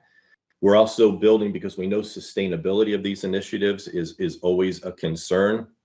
We have additional funding and additional grant funding from the state Homeland Security unit to continue with awareness training to train more folks about this process. But probably the most important part of this is to ensure that we have a sustainment of this initiative. We're training our own staff now to be trainers in this process. We've collaborated and teamed and partnered with Sigma Threat Management, which are national thought leaders in behavioral threat assessment. And they are going to train some of our internal staff so that we can then in turn folks into the future so that we can sustain this capacity. There's an RFP that's out there right now for additional funding that's due on December 22nd. Sunny and her team will evaluate those RFP responses, and then right after the first of the year, we hope to make a selection of a vendor that will continue that process of behavioral threat assessment training for the state for the next couple of years. Next slide, Sunny. I think probably one of the biggest things that we have done over the years is the Governor's School Safety Conference. I think this was the 7th or 8th of these conferences that we have done. Obviously, during the pandemic, we had to take a pause, unfortunately, with doing this. But what a huge success we had this year. I think we had about 350 of our school safety partners attend the conference in South Burlington. And again, a key focus on behavioral threat assessment. We had Dr. Marisa Rendazzo from Sigma provide the keynote speech for that conference. Dr. Rendazzo, again, is a national thought leader in this, used to be with the United States Secret Service in their threat assessment and management team there, and really has been out in front in providing this type of training to schools and school districts, not only nationally, but internationally. And about 3 hours of a keynote speech that, again, really focused on we can prevent these things from taking place. And I think it really struck a chord with the governor and the governor's staff as well, that, there is a reason to be optimistic if put in place and resources provided that, some of these tragedies really can be stopped before they take place. And it really was the key focus for the conference. That was the morning sessions. And in the afternoon, we held a variety of different breakout sessions for our school safety partners. Dr. Rendazzo talked about some of the challenges and strengths of the behavioral threat assessment process. We had a breakout session on Stop the Bleed, which is a way to stop traumatic injuries and bleeding that can result in death if we don't apply the appropriate medical assistance, and getting that into the schools for these types of responses has been life-saving, and we felt it was important to get those resources out there. Greg Marino, who is a great partner with us and is in the Williston School District, did an implementation training program on options-based response. And what I mean by options-based response is, the traditional response to a violent intruder in the past has been to just get behind a locked door and wait for law enforcement resources to respond. And we know by our past analysis and research that response, it isn't enough, that we have to provide options for those that are inside the walls of our school. And this provided some additional training for folks that were in the room to have more options so that folks feel empowered to make individual life-saving decisions. One of the executive vice president of our firm at Margolis Healy did the evolving landscape and physical security technology. Like with any type of technology that we know, this stuff changes on a daily basis. And he spent about an hour talking with folks about not only how to implement systems, but how to leverage those systems so that they just don't go out of the inventory in a year or two, and how to make smart fiscal decisions and spend smart dollars. That if we have a limited budget, what's the best financial outcome, with those resources to make our schools safer. Shannon Morton, who sits on our school crisis planning team from the Department of Children and Families, did a breakout session on the collaboration with DCF and how DCF can help schools in managing students with really, really challenging behaviors and the resources that can be provided to them. And then again, another member of the school crisis planning team, a superintendent down in Slate Valley, Brooke Olsen Farrell, did a breakout session on how to plan and collaborate with all those within a school district to enhance the level of planning, training, and exercises that are going on within our school districts. And a lot of schools are trying to do the right thing. I think Slate Valley, because what they've experienced in Fairhaven has, is kind of the gold standard. And we felt it was important to get one of our peers and one of principals and superintendents peers in the state of Vermont that are doing this work to get out in front of folks and tell them and explain to them how they have been successful with this work.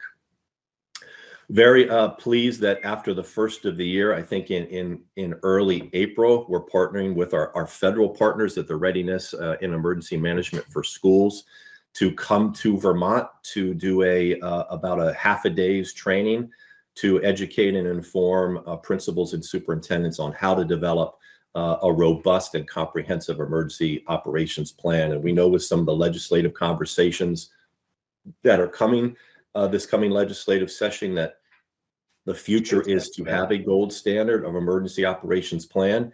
And we know, again, schools are challenged with this. And we think it's a great opportunity to bring some of our federal subject matter experts to the state and get folks in a room to learn more about how to do that.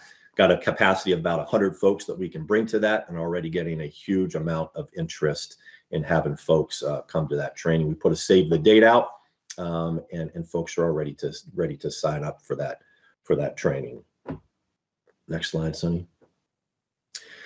There's some great legislative work, in partnering with the Agency of Education and the Department of Public Safety. Sunny and I and members of the team have always encouraged some additional work in the legislation and some of the quality standards around school safety. And I think we are right where we need to be in some of the recommendations that are coming around access control and visitor management and behavioral threat assessment and the planning process and the compliance of the drills and exercises. We're only as good as we mandate. We're only as good as we have accountability and transparency. And I think we are right where we want to be moving into the future. And again, it comes from the leadership of our agencies and the governor's office and working with the Governor's Violence Prevention Task Force folks. And I think we're really in a good spot. We have shared some of these initiatives with our partners to make sure that we've got stakeholder input and feedback. I know that there are future conversations that are going to be taking place, and we look forward to, to meeting with our legislative partners if there are opportunities to testify about what other states are doing and about where we see some of the enhancements if this legislation is approved, where we'll be tomorrow because of these standards and the legislation that's been approved for that. Sunni, you want to talk a little bit about the future funding opportunities? Sure. So there's up on your screen right here is the list of some grant programs that there's going to be some internal meetings happening between Department of Public Safety and AOE to figure out which of these might be a good fit for our state and will help us further develop our current programs. There is a Homeland Security cybersecurity grant program that we're encouraging schools to participate in and take advantage of. And then from the state level, we will go through these Bureau of Justice grant programs and determine which ones might be the best fit for Vermont education communities. And then we will put in some applications and seek that grant funding to continue bolstering our school safety programs and initiatives. And around the funding, this is something that, we have been successful in applying for these grant opportunities. We have sought out, the collaboration with our education partners from the Principals and Superintendents Association and AOE and DPS, and also our federal legislative partners with this, and have been very successful. These are competitive grants though, and I think there's only one that we applied for and got turned down in the past. We will make sure that we're aggressive with this. But just because the money's out there does not mean that we will get it. We have to be really thoughtful and intentional about prioritizing the work that we want to do. And we'll try to just make sure that we are getting all of our stakeholder input to make sure that the funds that we are applying for will be well used and utilized across the state. Next slide, Sunni. I think that brings us to our question, our last slide.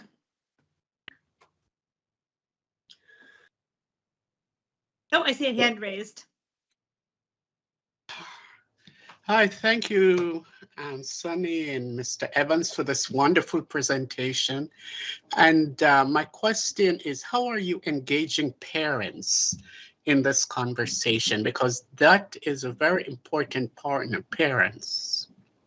No, that's a great question. And we actually have some resources that are provided through the Vermont School Safety Center that talks to the important role that parents do play, not only in educating them about all the good work that principals and superintendents are doing to keep their kids safe, but also the important role that parents play during a critical incident that takes place in their school. I think after Uvalde, we have seen that when these lockdown situations have taken place in other schools post Uvalde, that parents actually have arrived on the scene and gotten their kids out of school and have caused some pretty significant response challenges for our school safety stakeholders. And it's important for our parent community to understand that they need to be a part of the solution and not a part of the problem when these incidents do take place. But there's also a community conversation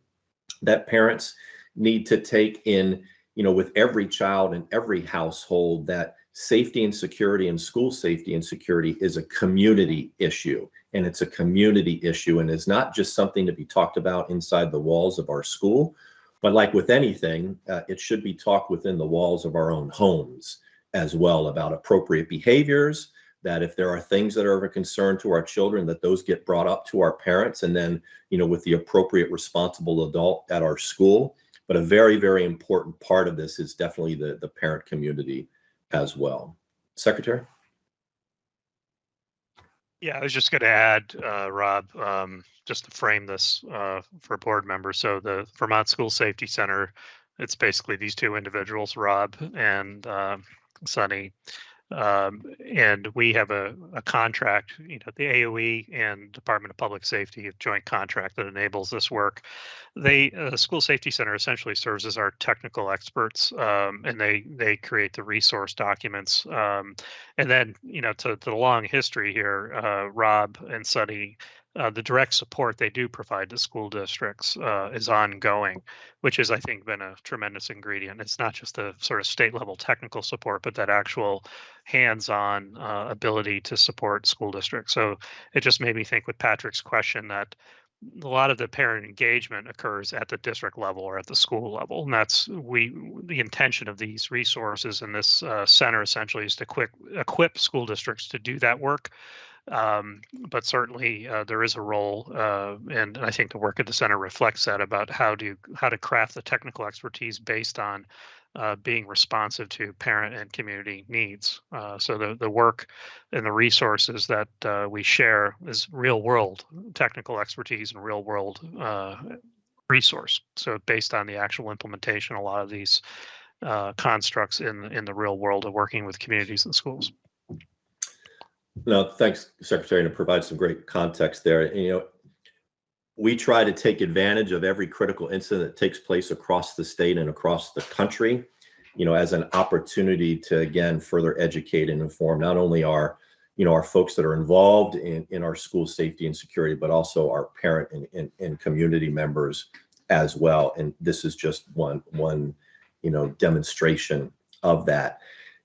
Sunni and I, as a part of the School Safety Center, constantly, daily, have outreach from our community partners about, hey, can you point us in the direction of a right resource? Hey, can you help me manage this critical incident? Hey, we're having a challenge with a student behavior. Can you give us some additional resources for behavioral threat assessment? So I think, we have been successful that, Sunni and I are that phone a friend type of resource that if folks don't have the answers, we may not have all of them, but we certainly know that there are folks and our partners across the country that can provide that technical expertise that I think folks so desperately need. So it's a great resource for schools. So if I may, I have one final question for you both. So as you know, the landscape, the diversity of our state is rapidly changing. And so as you identify different training needs, different partnerships, I am going to not ask this as a question, but suggest that you integrate diversity into your planning process so you can meet the needs of the new American communities and others through the teachers and community and other partnerships. Thank you. And I very much appreciate you saying that. And I think the last time that we had a conversation with the board, we were having the conversation about the capacity for school resource officers across the state and what our law enforcement community and partners were doing around that. And at that time, the conversation was that safety to an individual is very different based upon their own lived experiences. And a police officer or a security officer being in a school can either have a positive or negative impact based upon an individual's lived experiences. And I couldn't agree more that we have to focus on everybody's individual experiences and taking into account the diversity, equity, and inclusion initiatives that I know the state, is pursuing to make sure that we don't have negative impacts on folks because of our desire to ensure that, again, folks are safe in their educational environments. I would say that we've grown the membership, in our team to also include those, with our physical and visual and hearing impaired folks as well, and have some great stakeholder input to make sure that the planning that we are doing focuses on everybody, and there isn't anyone or any group of individuals that are excluded from our planning processes. So thanks so much for that comment. Appreciate it.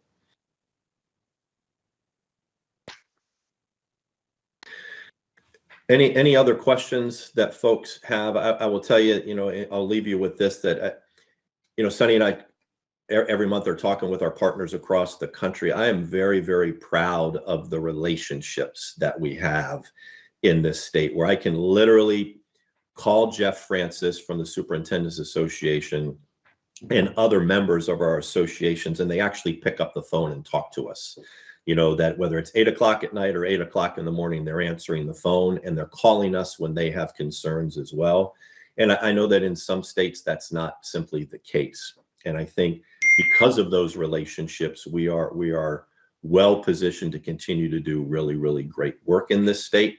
The challenge that we have is that the threats and vulnerabilities that we face change every day, and we are going to have to be flexible and adapt to those challenges and not stay stagnant and stale with the policies, practice, and procedures that we're putting in place. As the threat environment changes, we're going to have to make changes in our preparedness initiatives as well.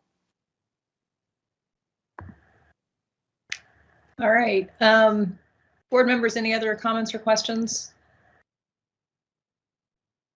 All right. Well, I want to thank both of you for coming today and presenting. That was really helpful, and I really appreciate your time. Thank you for having us. Thanks for having us. Thank you. Take care. Happy holidays, everybody. You too.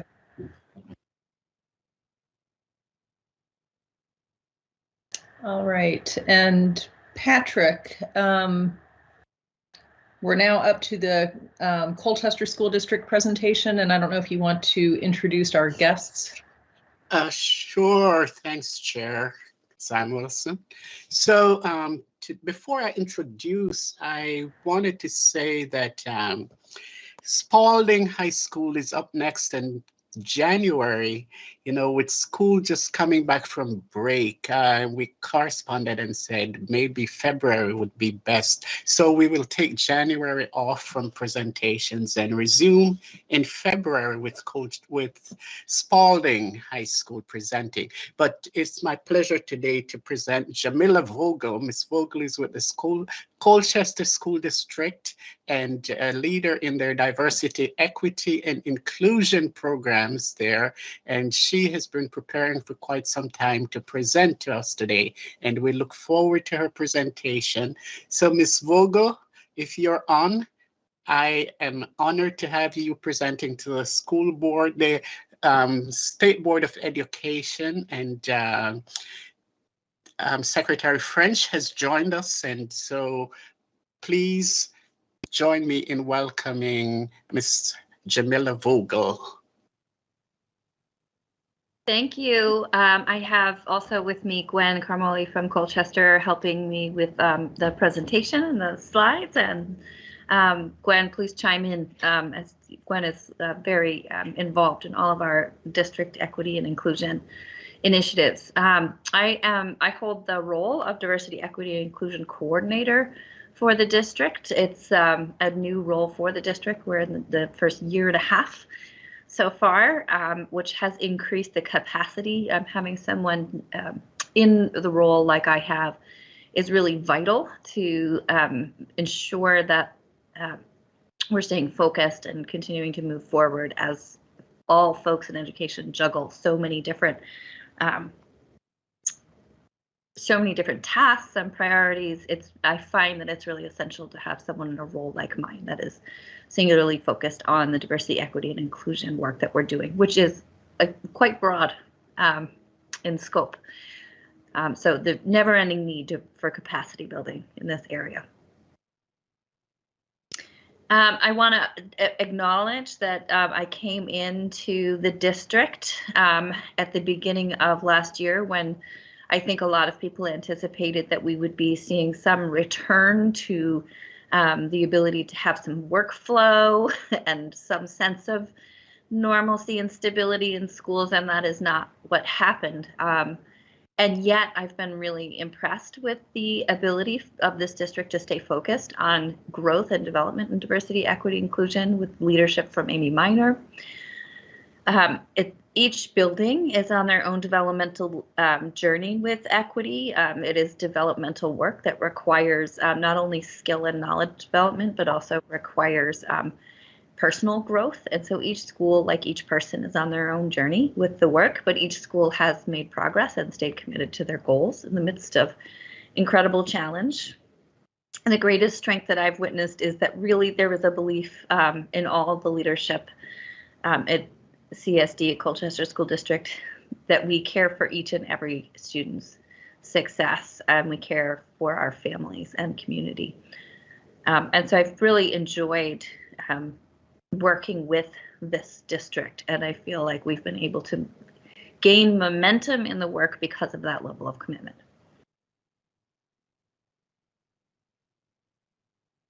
I wanted to just highlight, I don't know what other folks are seeing. I'm seeing a little partial slide, so I know you have access. Some of the top and bottom are cut off a little bit, so but I'm not going to read every word of these slides to you. That's no fun. But I did want to highlight a few of the things that we are focused on as a district. Some of the sort of big ticket items for us as district leadership is our professional learning across all levels. We're really working to ensure that all folks who work with students are getting an option for getting an opportunity for professional learning. And I would say we're doing a really great job with teachers and teacher leaders, and we're working toward expanding that for all folks who work with our students. We're working really hard on advancing inclusive and engaging instructional practices through a variety of approaches that I will unpack. Restorative approaches, we're sort of emerging in that area. A lot of Vermont schools have been at this for a while. We're kind of exploring at this point. We have a school that's piloting. We have other schools that are exploring whatever restorative approaches we'll be able to do for us in terms of equity and inclusion. Policy and procedure audit and review. We're deep in the policy work right now of really thinking about how do we bring an equity lens to our policy work, including review of policy, but also there are policies that we want to adopt to keep us focused on strong in our equity work. We're working also on not only policy, but guidelines and best practices and procedures for our professional staff to increase inclusivity and best practice. Two that we're working on specifically right now have to do with gender inclusive practices related not only to classroom culture, but also how we are honoring and affirming students who are gender nonconforming.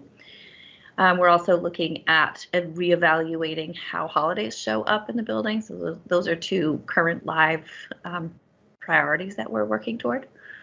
And then we're working on strengthening our equity action planning.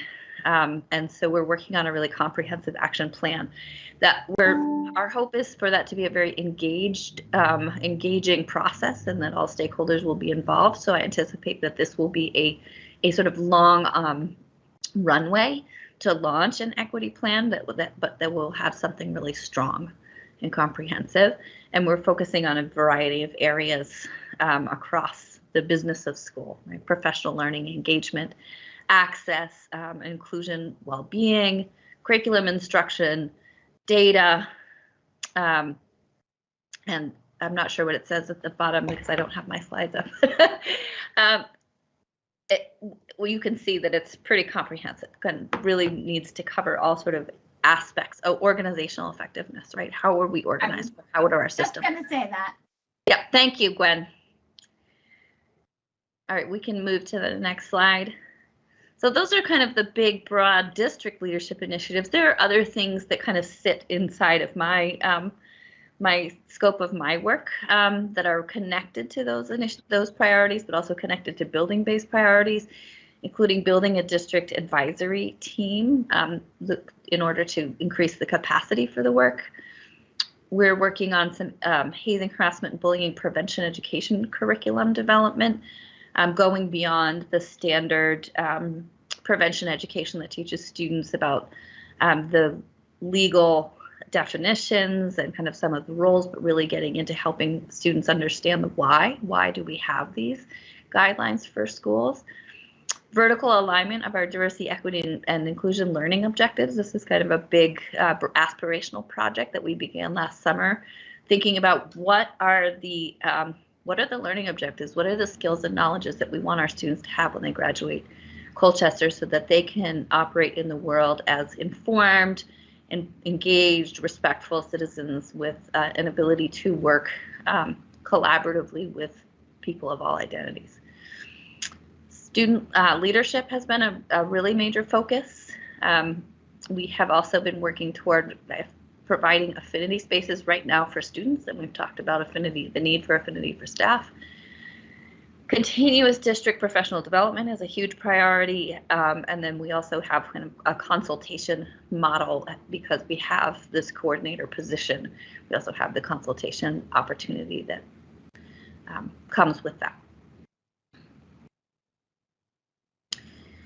The building level professional development that we've been able to offer, because it's being offered through internal capacity right now, that means largely that I'm providing a lot of that professional development, but we're building out our capacity to have more folks involved in that. And what's really nice about the in-house opportunity is that we can customize the PD based on building development and building needs in a really collaborative way.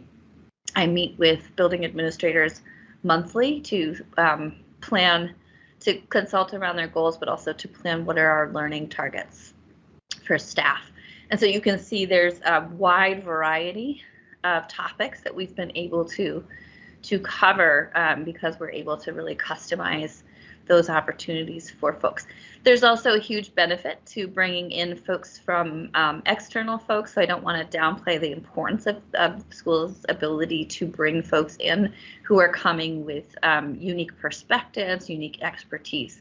But the internal capacity to be able to provide professional development has been an asset in having the position of a coordinator in Colchester. So I wanted to lift up some of those things, and give you some examples of what that looks like. So for instance, our policy audit work, it looks a lot of different ways. Sometimes it looks like reading through a policy with an equity lens and really looking deeply at the language. And it might also look like using this policy audit tool. What we did was gather a variety of tools from a variety of sources, including the state of Vermont, around what a policy audit could look like. And we created a tool for ourselves that is, it's helping to guide that sort of equity mindset, but also focused on action and remediation. So this is an example of a tool that we've created for ourselves and started to use in our policy review process. We find that it's led to, even when we tried it with some sort of low stakes policies, we find that it does help to really engage us in deep conversation and thoughtfulness about policy and policy work.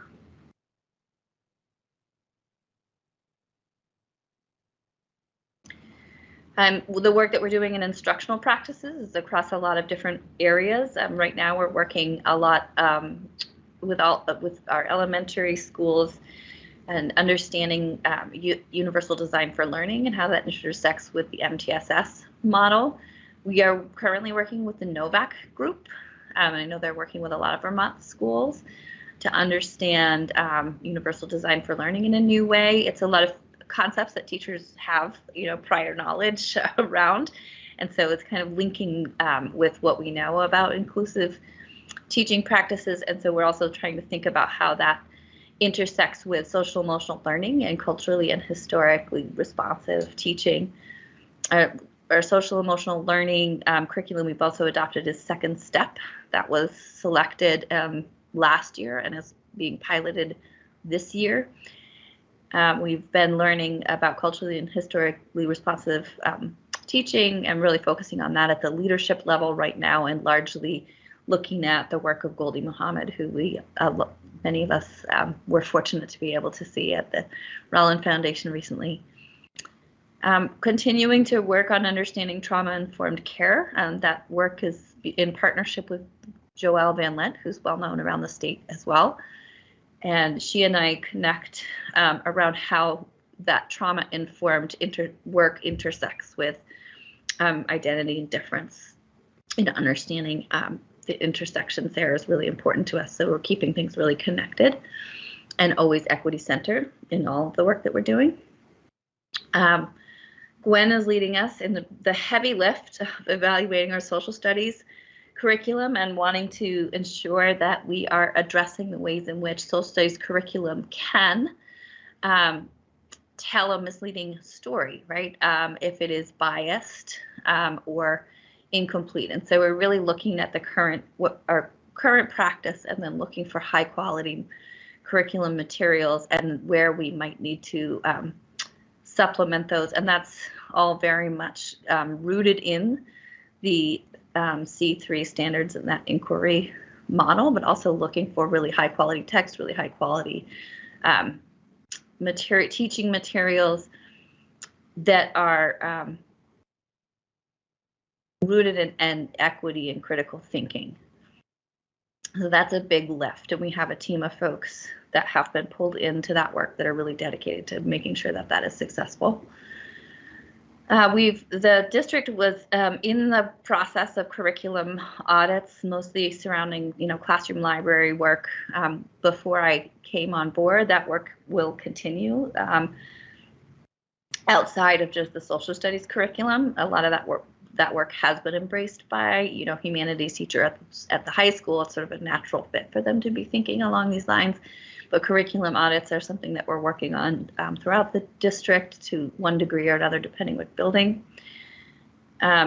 We've done a lot of work around increasing representation in our school and classroom libraries. Our school librarians have been really instrumental to that work, as well as our literacy coordinator, who has been building a bank of classroom texts, group reading texts, and mentor texts that are representative across a variety of different identity groups.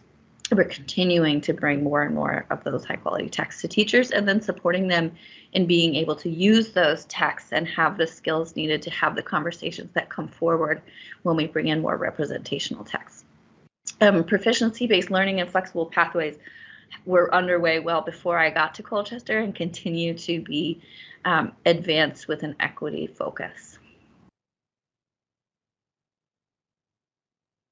Last year we formed a DEI advisory in order to increase the capacity to do all of this work. It's great to have a person in the role, but it is certainly not a one-person job. And so part of the work is forming this DEI advisory. Last year, our work really was around connecting with each other and our purpose, and we came together, in consensus, wrote this joint statement of purpose that I will read to you. The Diversity, Equity, and Inclusion Advisory leverages the power of collaboration to promote a culture of safety and acceptance by building equitable, inclusive systems where all voices are uplifted. The goal is for all members of our Colchester community to feel they belong and can be their authentic selves. That is the purpose that focuses the group.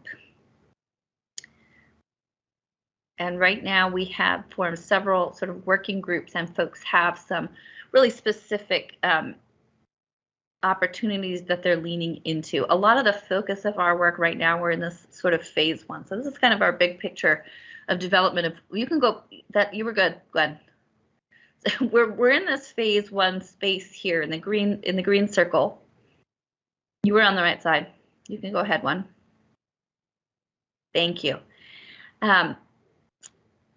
So our folks in the DEI advisory working through their work groups and on their initiatives now are really building skill and capacity to be able to understand what it takes to create change in a system. And so they're working on some projects while also working on their own learning goals. So with each of their action goals, they will also have learning goals that they're working towards.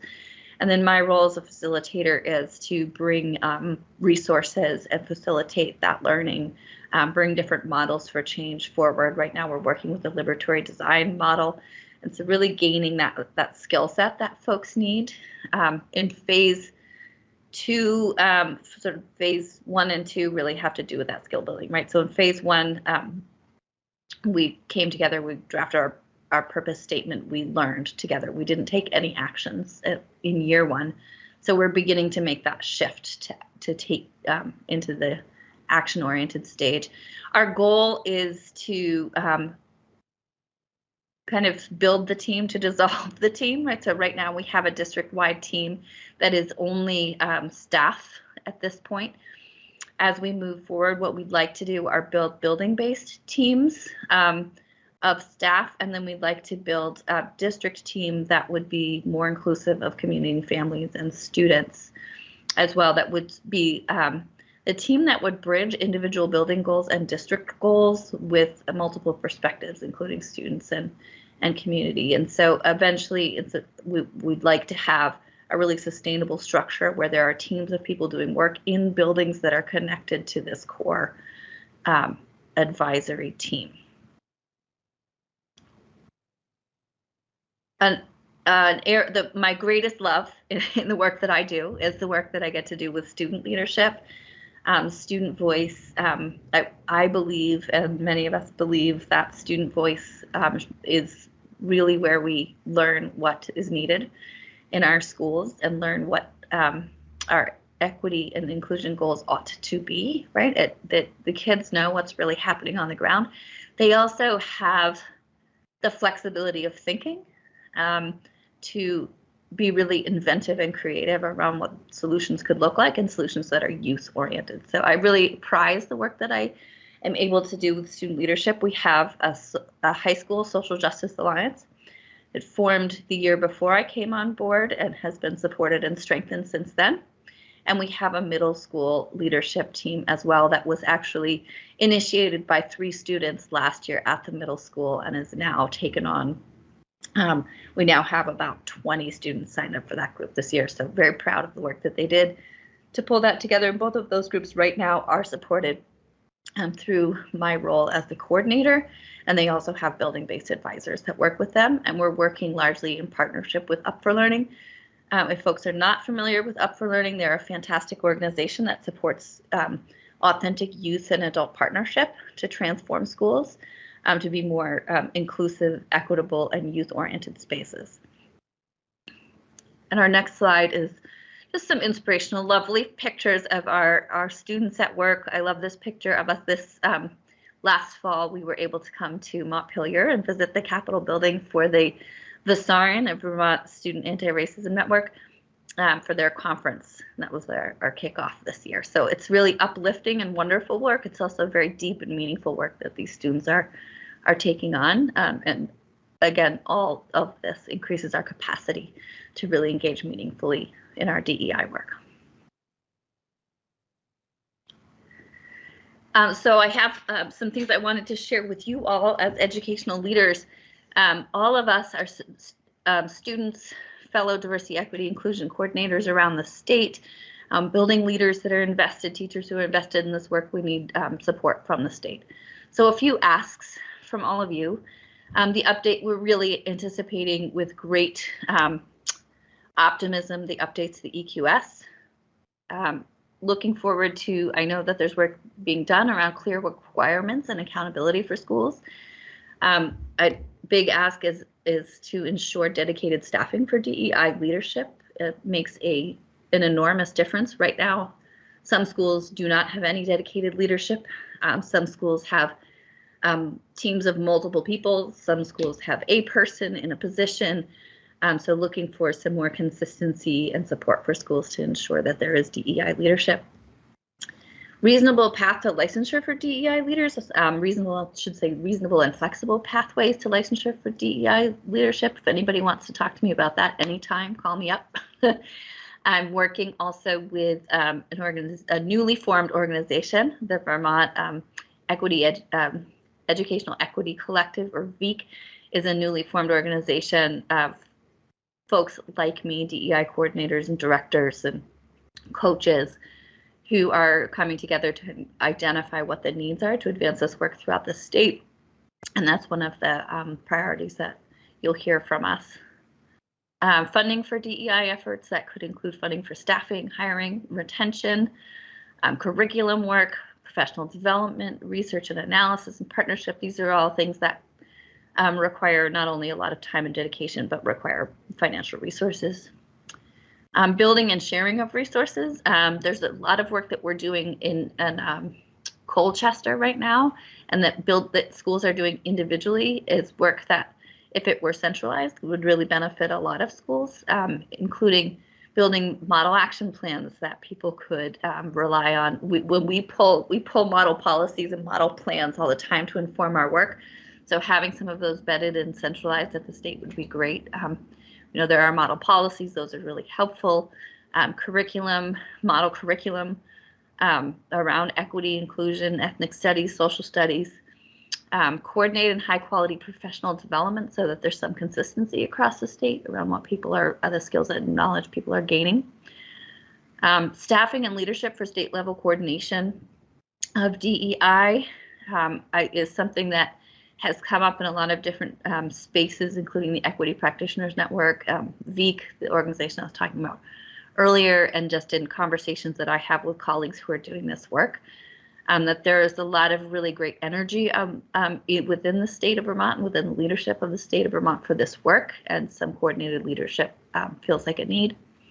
And clear goals and standards for equity and ethnic studies. And I know that work is underway with Act 1, but I just wanted to uplift the need for, I think, some support and guidance around social studies in particular, but social studies and beyond.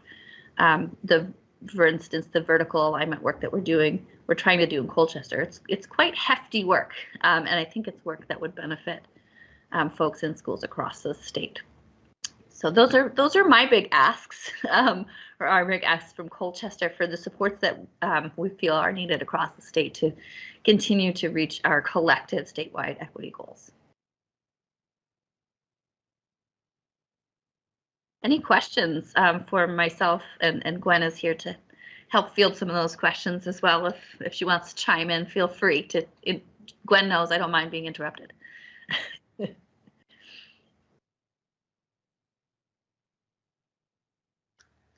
Lyle? You probably said this and I missed it, but are there regular meetings of statewide coordinators like yourselves or school coordinators like yourselves? And is that in an organized fashion? Is that supported by the AOE? How do you do that? I'm so glad you asked that question. There were folks from the School Board Association, the Principals Association, who helped pull us together and collect a list of folks across the district, and we are now taking on the organization of ourselves. We meet monthly. We are in the early stages of envisioning what our organization needs to look like and what are the ways in which we want to advocate for our profession. So I hope that you will begin to become really I have a new acronym. That's what education needs, right? More acronyms. So VEEC, remember VEEC? Vermont Educational Equity Collective is a group of coordinators and coaches, folks in a variety of roles across the state who are doing this work. And we are getting ourselves organized. We are seeking more support. Right now we have no funding source. We're working on that. And we're not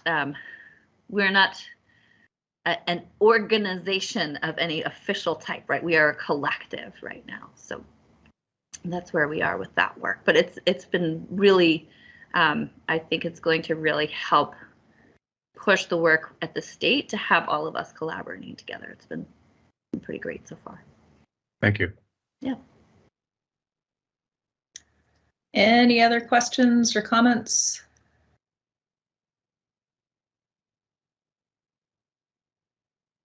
All right. Well, I want to thank both of you for coming in this morning, particularly since we were like right upon the holidays.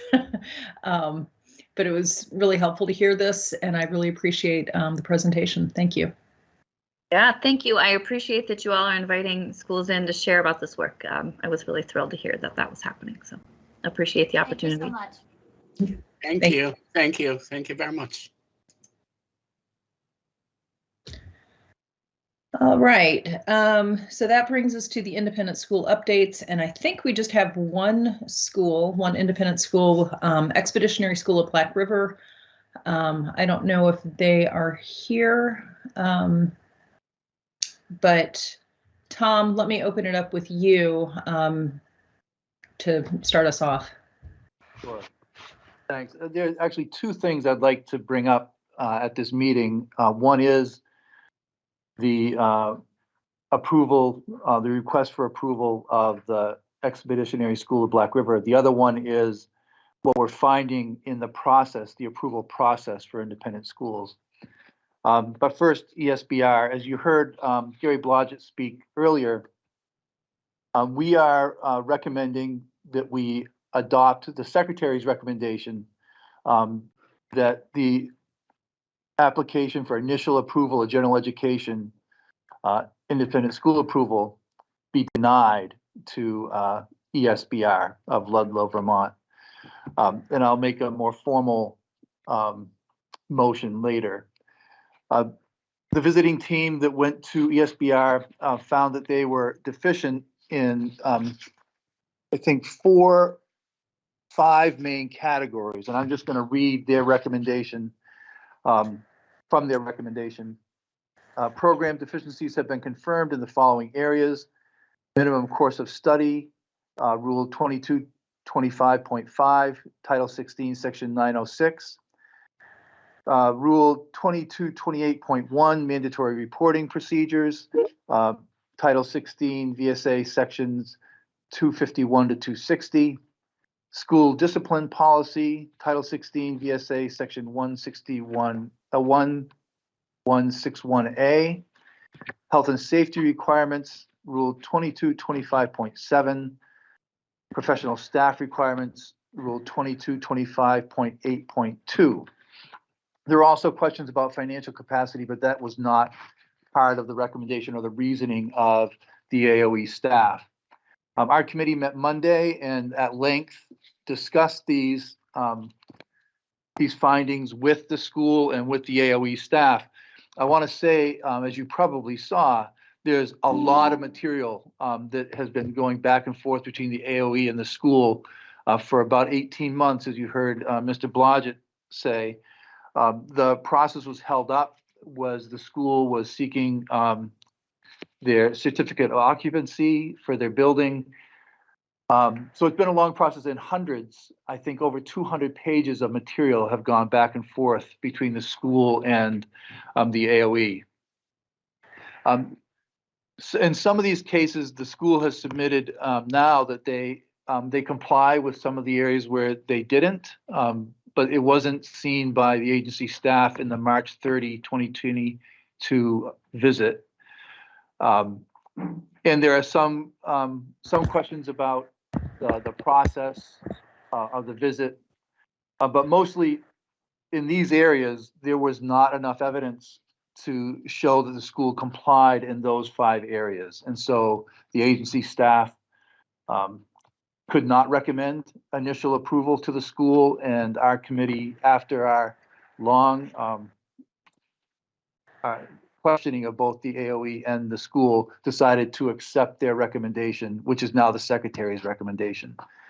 I'm happy to answer questions. I have, of course, lots of detail that I can fill out, but that's where our committee landed Monday night. And Lyle or Jenna or Patrick, feel free to add any details that you think are important to include.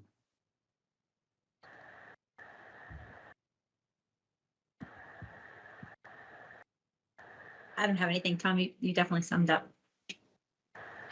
Just to reiterate, Tom, and you may have said this, that they are going to resubmit their application.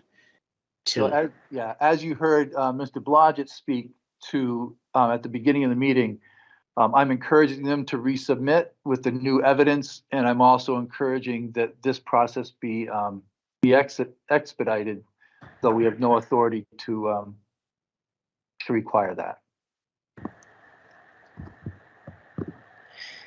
So, and I think maybe Patrick Halliday may also be on the line. I just want to jump in.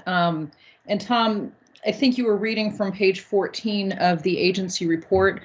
Since the independent rule series has been updated, I think the rules that were cited in that recommendation are actually incorrect. So I've been trying to sort of dovetail it to what's current, and Emily can keep me honest here, but I think what I'm finding is under our standards for approval or not of an independent school, what I'm hearing is under Rule 2227.2, that is the findings that the board must make with regard to the minimum course of study. 2227.12 is the rule that pertains to school compliance with the requirements of 16 VSA Section 255 relating to criminal record checks and checks of the Child Protection Registry and Vulnerable Adult Abuse, Neglect, and Exploitation Registry. 2227.5 is the rule that pertains to requirements for professional staff for an independent school. And Emily or Patrick, if you have any other updates to add to that, I just want to make sure that we're talking about the proper rules when we're deciding, whether or not to grant the school's request for approval.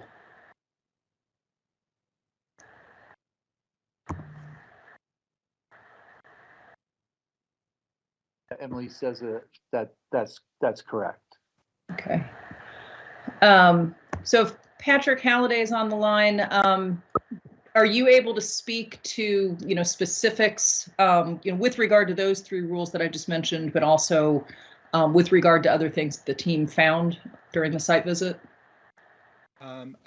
Thank you for having me here.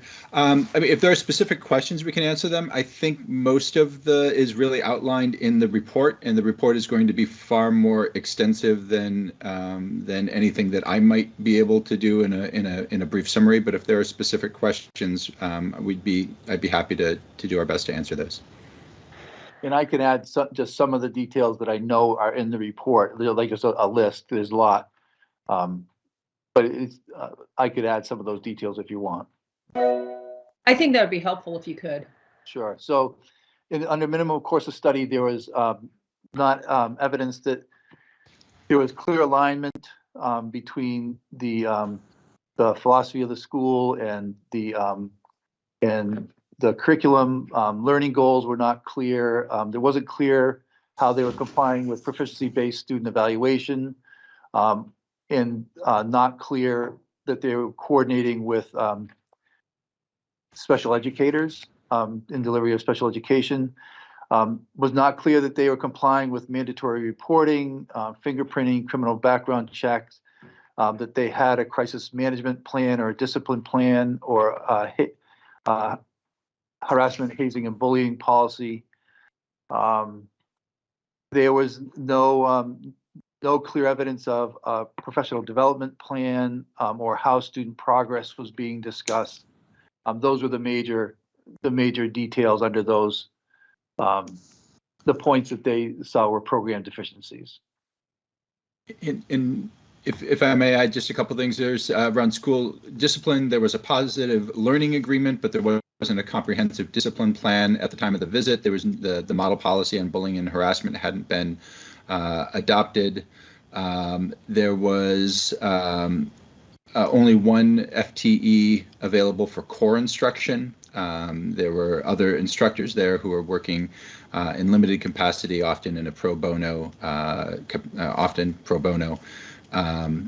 and that, this is not one of the specific findings, but around financial capacity, that it was 100% philanthropic funded, and which was considered to be not viable without funding from the Ed Fund. Okay, thank you. I see someone, number ending in 60 has their hand raised.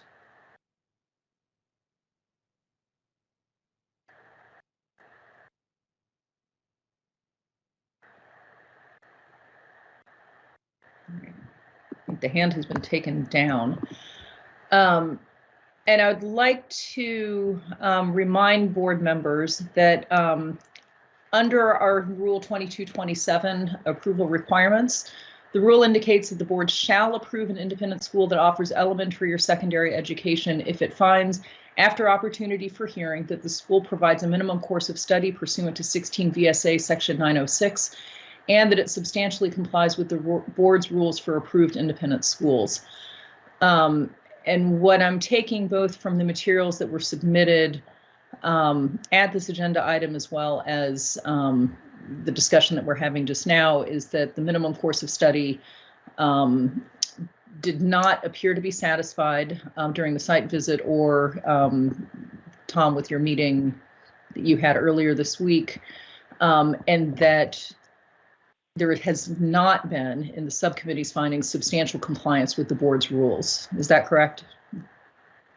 Right. The question I asked the agency staff was if they identified that something did not exist, or that they were just not provided sufficient proof that it did exist.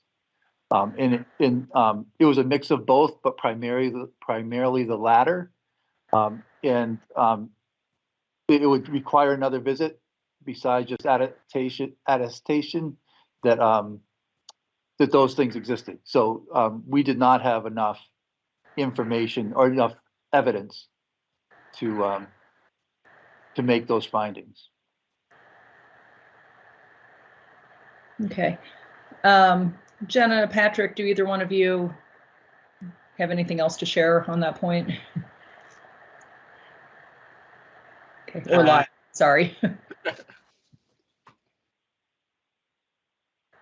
I think Tom adequately, more than adequately pointed it out. So Yeah. there were lots of details.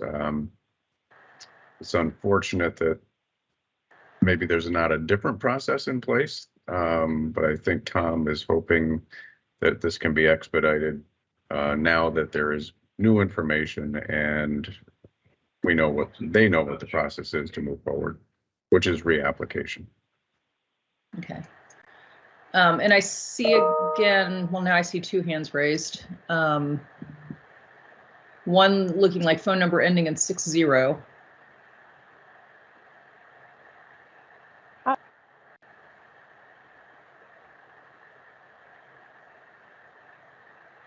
That would be *6 to unmute.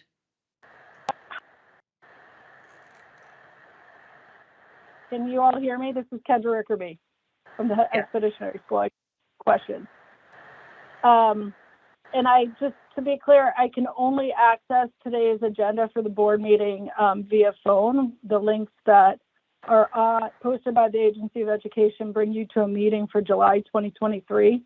So I want to first introduce myself as the head of school of the Expeditionary School, and I have a question because what I'm hearing, what I heard Mr. Halliday just say is that we didn't have things in place on March 30th, when indeed we did. So my question is, what is the due process, considering that the findings say things that we have record of being in place on March 30th. So I'm looking to the board today for clarity. We do intend to reapply, but I just want to know what's due process when we reapply, that we make sure that what we submit gets reviewed at the time that we submitted it.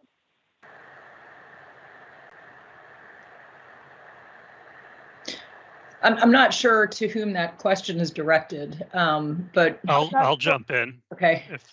Yeah, Sure. we'll certainly review. First point, the link on the website's accurate. I used it this morning to load up my agenda, so that's working. But anything that's submitted, we'll certainly review. Where's the, okay, so I don't want to get back and forth on the link, but it's not working on my end. Okay. If just from our front of our website, State Board of Education materials, today's link is there and all the related materials are loaded. It says I'll pick it up with IT elsewhere, but Sure. That was not my question. That was more to punctuate how difficult it is to communicate on these matters. My question is the due process, and if you'd like to answer that outside of this meeting, that's fine. But I want to raise that concern. Well, and what I can say from the state board's perspective is that the rules that govern independent schools and approval, those have been recently updated, but it's Rule 2226 that governs the application process, and that's pretty well correlated to Rule 2227, which outlines the standard that the board considers when it's considering a request for approval. understood. My question specifically, I heard Mr. Halliday just say that we didn't have the HHB adopted on March 30th, and that's not correct. We did. We had it presented, and it was not put into the findings. And our request to have that incorporated in the findings and our rebuttal in August, that 30-day period, was not recognized. It was dismissed. So I'm naming that as a need as we reapply, to be very clear what we reapply with and what we submit is actually going to be a part of the report.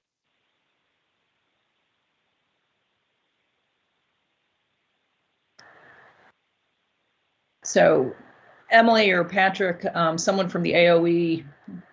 Yeah, I would just say I'm looking at the material submitted by the school. I think, the process, to your question about due process, the state board has created a subcommittee which delves into this matter in great details and reviews the agency's work. And the school certainly has the opportunity to submit rebuttal information as it's built into the process itself. So those are the steps of review and due process, if you will. Any other questions or concerns?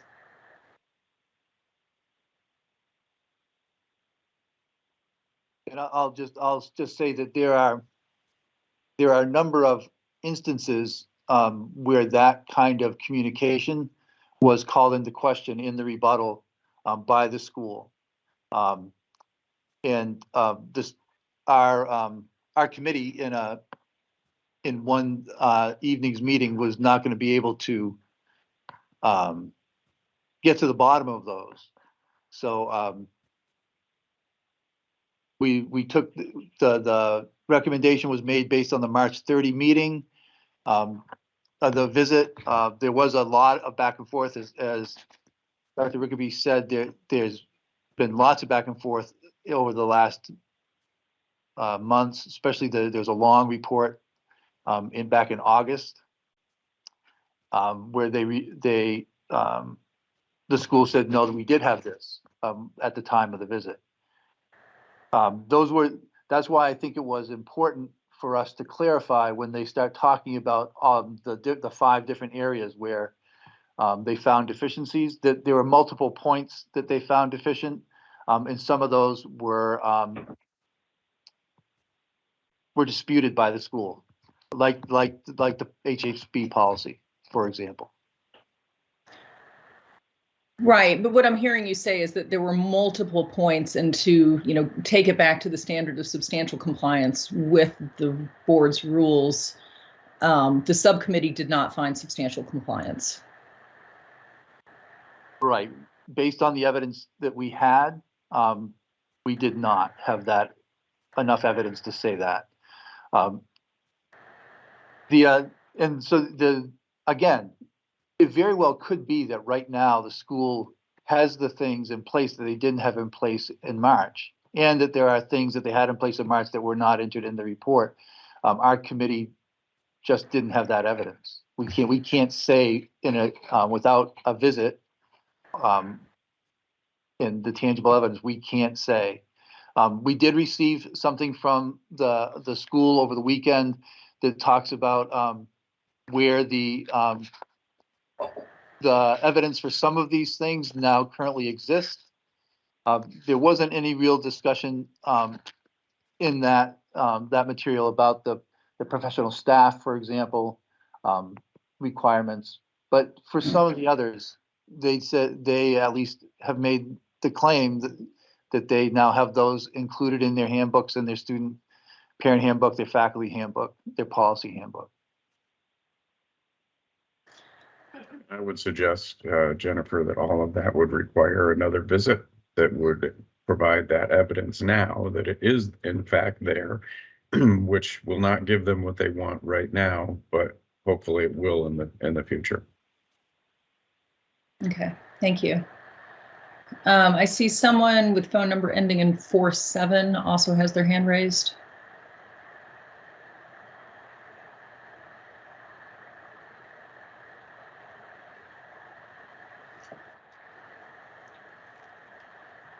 And it's *6 to unmute, is that correct? Correct.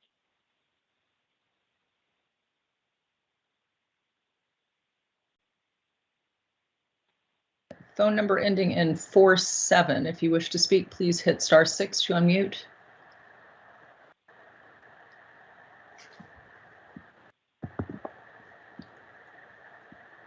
That line appears to be unmuted already. Okay, thank you. And it's now muted. I see 2 hands raised. I cannot see who they are. So let me give it just another minute.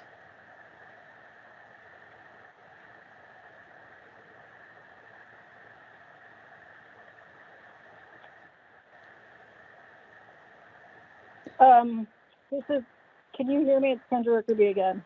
Yes. Okay, that 4-7 is our board chair, Gary Blodgett. So with respect for the time, everyone's time, and the fact that Mr. Lovett and the subcommittee did meet with us Monday night, I'll be sure to touch base with him, and we'll get whatever comment or question it is to you in a different fashion. Thank you. And I recognize that this has been a long and difficult process, and I realize that there's been a lot of work by the school, by the agency, certainly by the subcommittee.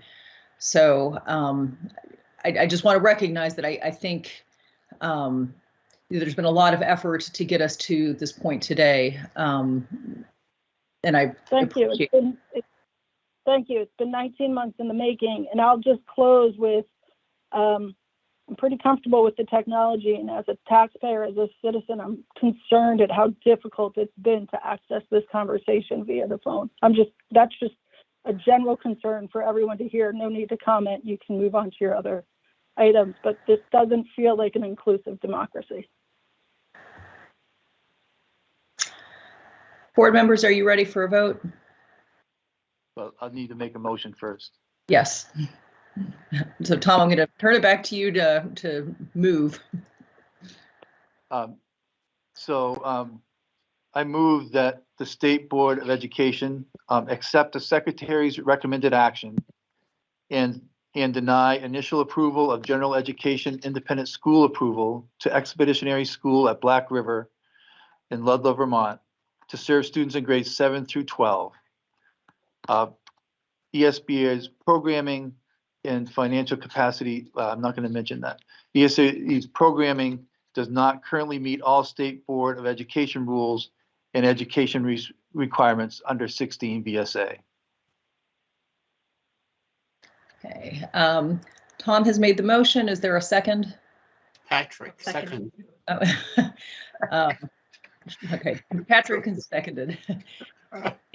Any discussion? The only thing that I will add is the same thing I added at the tail end, and it's not part of the motion, but as I'll talk about, I hope I'll have a chance to talk about the process for a school approval. I hope that this moves forward pretty quickly if the school actually does have these things in place, that they apply, reapply, and then that approval is dealt with quickly. Okay. Yeah, we'll turn to that point, I think, once we're done voting.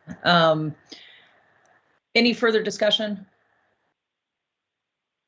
Okay, all those in favor of accepting the motion as read by Tom, please raise your hand and signify by saying aye. Aye. Aye. Aye. All those opposed, please raise your hand and signify by saying no.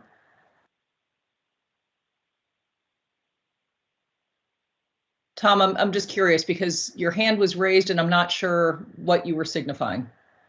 I voted in favor of my own motion. Okay, thank you. Are there any abstentions? Okay, hearing none, the motion has been approved. Thank you all. And Tom, let me turn it back to you. Yeah, so there are a couple issues that I think I'd like to bring before the board. I don't think there's any action we can take right now, but I think it's something that we need to discuss in our subcommittee and maybe with the agency. As you know, there's a backlog for school approvals. Right now, we have 36 schools who are operating on school approvals that should have been up for reapproval in 2020, 2021, and 2022. A new batch of schools will drop on July 1st, 2023. currently, there are 11 schools that have reports in hand and have 30 days to respond before our next meeting in January. Only 3 of them so far have responded.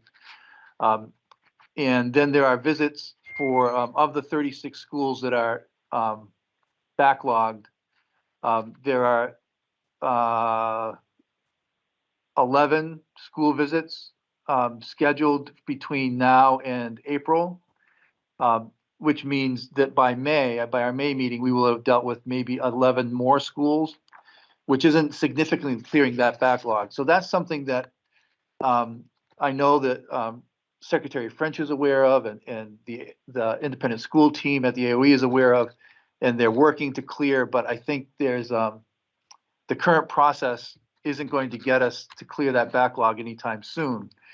And I have a particular concern about those who are applying for initial approval. Schools that are already approved can operate under their old approval until they are denied reapproval.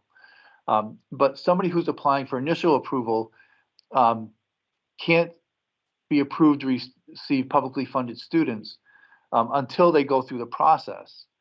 And as ESBR talked about, their process was lengthy, partly lengthened by the certificate of occupancy issue. But we also heard in our public comment from Connected Circles, which is which came out of Stone Path Academy. You might remember them, and they've been waiting to be approved as well. And I know that their application is in process. But in the meantime, as they said in their public comment, there are students who are falling through the cracks. This Connected Circles serves some students that have not been successful in other more traditional settings, as ESBR would be as well. They're both kind of alternative education models.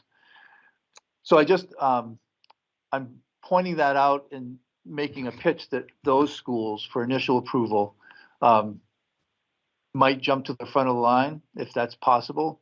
I'm recognizing that we still have the backlog of 36 schools, soon to become more. If our numbers are, I forget what our numbers were, but maybe closer to 50 come July 1, 2023. So that's something for our committee to discuss, but I wanted to bring it before the full board as well.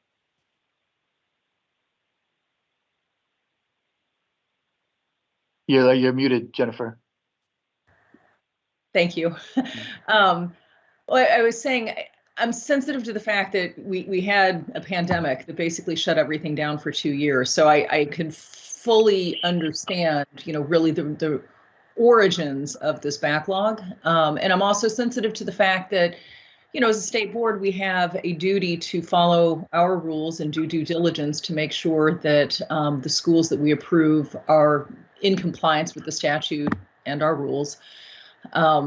So it's hard. I think we're in a, much like education generally, I think we're really dealing with these ripple effects from the pandemic. And I hear your point about students falling through the cracks, and we want to be responsive to that, but at the same time, we also want to make sure that we're not just pushing schools through, and that we're being thoughtful about our process. Let's also remember that the AOE has had their staffing problems. I mean, they're doing, and they would have had 2 more school visits on Friday if we didn't have the snowstorm. So there are lots of other things that come into play, delays the process. And so I'm not laying blame. No, I'm just saying that there's a problem that it seems like it's a system problem because that needs to be discussed. I did see that Patrick Halliday had his hand raised. Yeah, thank you. And thanks for your comment, Tom. And that is completely consistent with how we're operating. When there is an application for a new school as opposed to a renewal, that goes to the top of the list, and we will deal with that as address that and complete a report for that as quickly as we can for the exact reasons that you outlined. That a currently approved school can continue to operate under its previous approval, where that's not the case for a new school. So we are putting those to the top of the list and working to complete a review and report and get it to the independent school subcommittee and the full board as quickly as possible.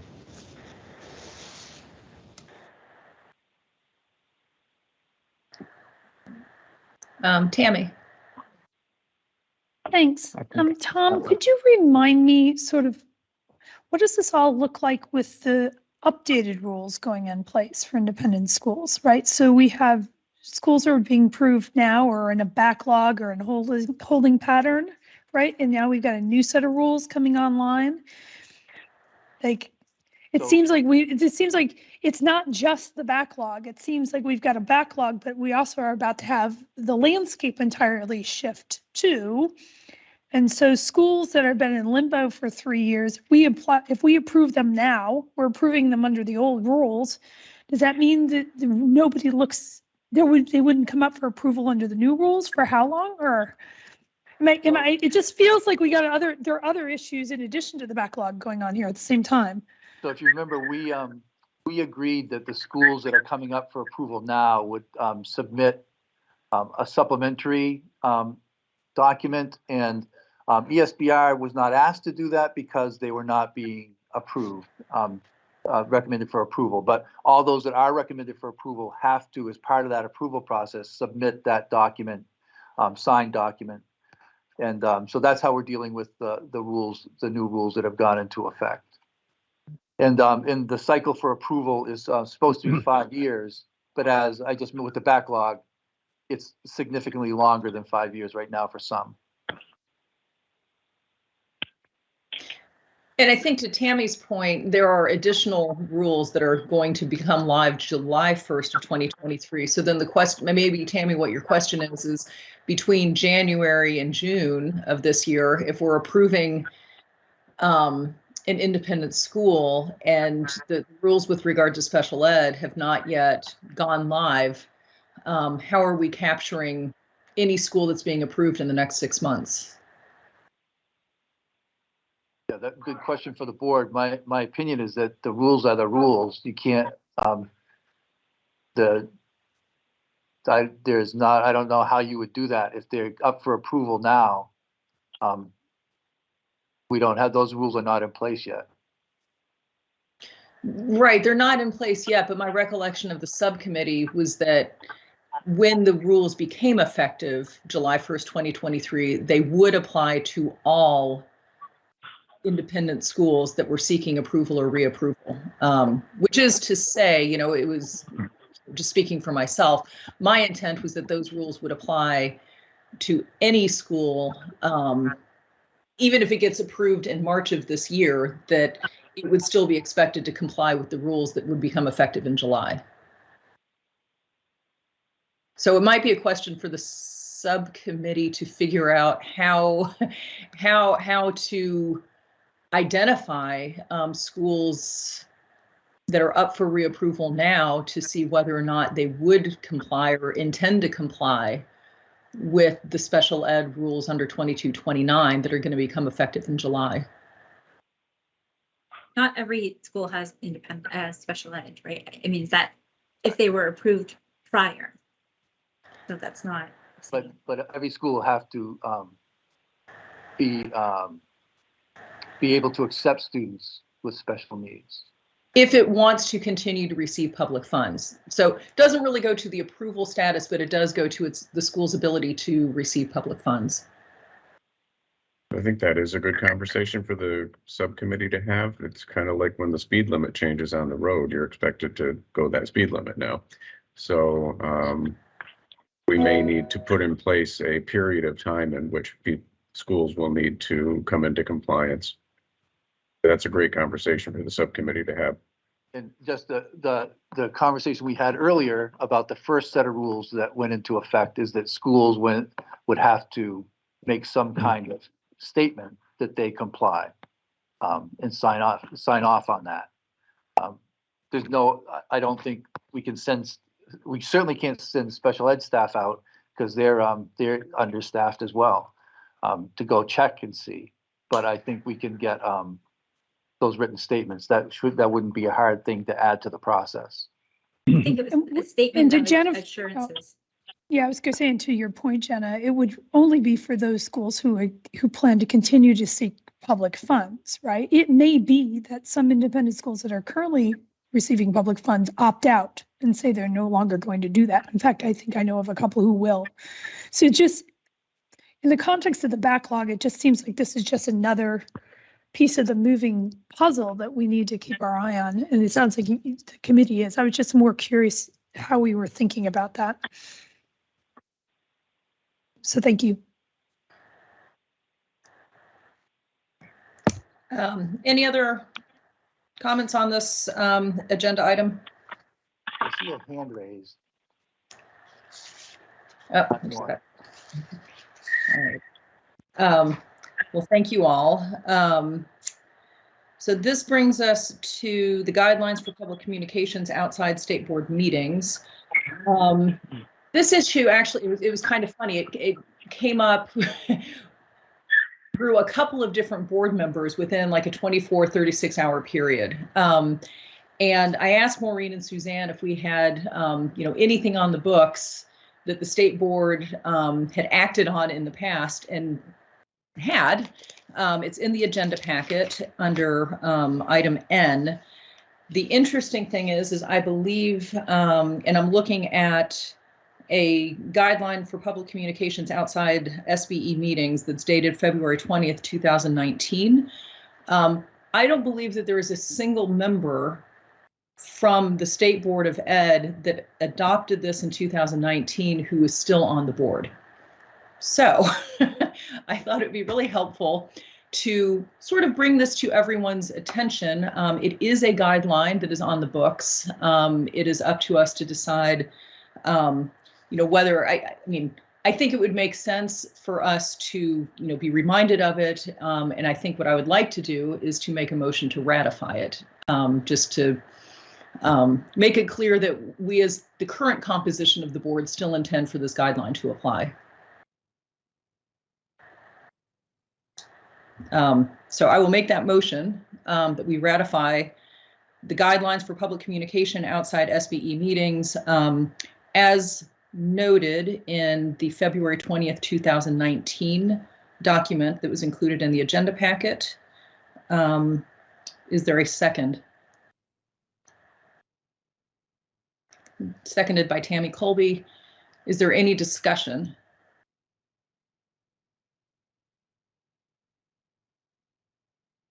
Okay. Hearing none, all those in favor of ratifying the guidelines for public communications outside of State Board of Ed meetings, as noted in the agenda packet, dated February 20th, 2019, please raise your hand and signify by saying aye. Aye. Aye. All those opposed, raise your hand and signify by saying no. Any abstentions? Okay, hearing none, the motion to ratify has been adopted or approved. Thank you. So that brings us back to item O.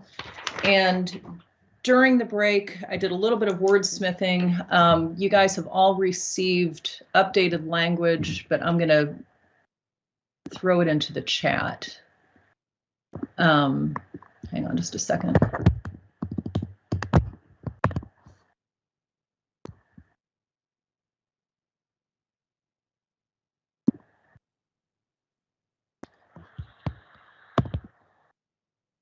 Okay, so I've just put it in the chat, and basically this is a proposed concluding sentence, which I'm hoping has captured the discussion that we had earlier, which reads, in consultation with the agency, the board plans to come before the General Assembly to discuss any anticipated adjustments to our annual budget in light of the board's needs and responsibilities. So I would ask whether people think that that adequately captures the conversation that we had earlier. Any other suggested changes?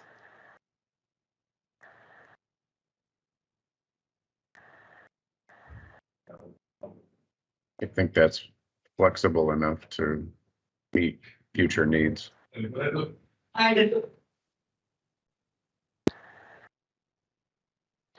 I should also point out one other thing that is included in the updated document that I sent during the break is I have changed reference to the legal services provided to us by the agency. So there was a word substitution there. But other than that, the only change is this final concluding paragraph.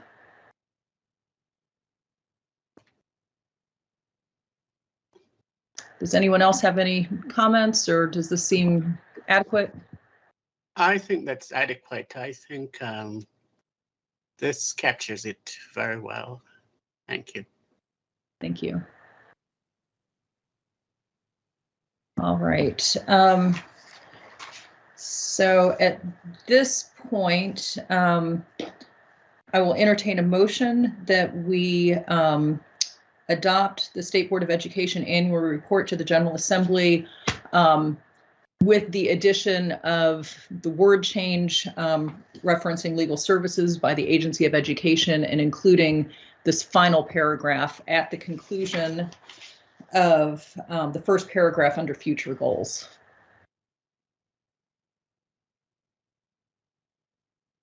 Is there a motion? So moved. Thank you. Is there a second? Seconded. Tabby beat you. Any further discussion? All those in favor of the motion, please raise your hand and signify by saying aye. Aye. Aye. All those opposed, please signify by saying no and raising your hand. Any abstentions? All right, the motion is carried. I will input that final sentence and get this out by the end of the week.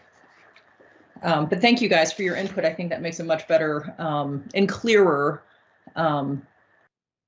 report that I think really communicates, you know, what our intent is as a board. So thank you. Okay, this brings us to future meeting planning. Just trying to capture what I've heard. I know that we will most likely have a special meeting to deal with EQS. There will also be an AOE update on compliance with the DQS engagement plan. We should have some independent school approvals. And I also have in my notes an update from the Special Education State Advisory Panel. So anyone else have anything to add? All right. All right, well, that takes us, unless anyone else has anything to add, that takes us to our final public comment period. And I see two hands raised. One is a phone number ending in 36.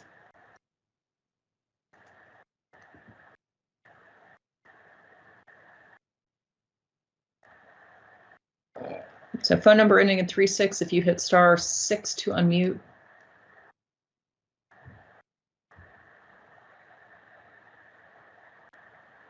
Can you hear me?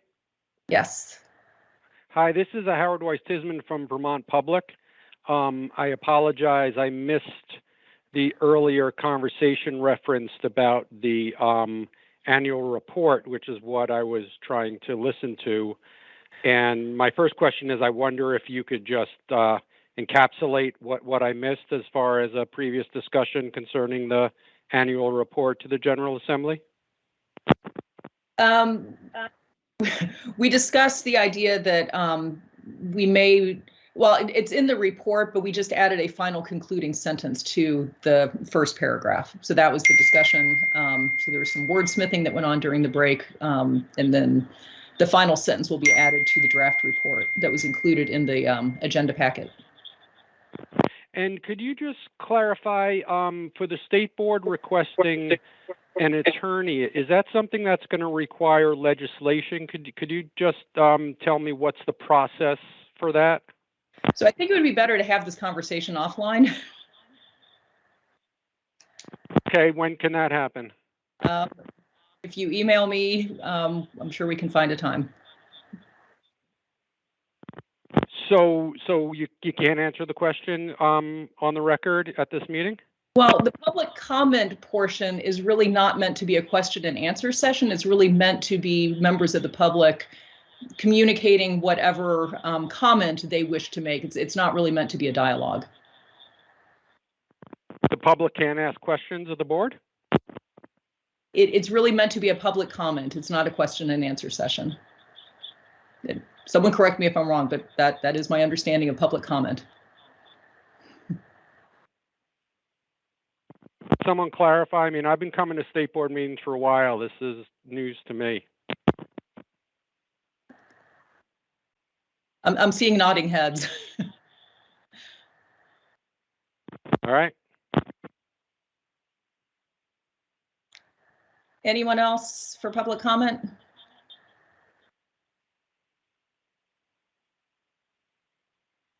I see another hand raised. I don't know who it is. Phone number ending in 82.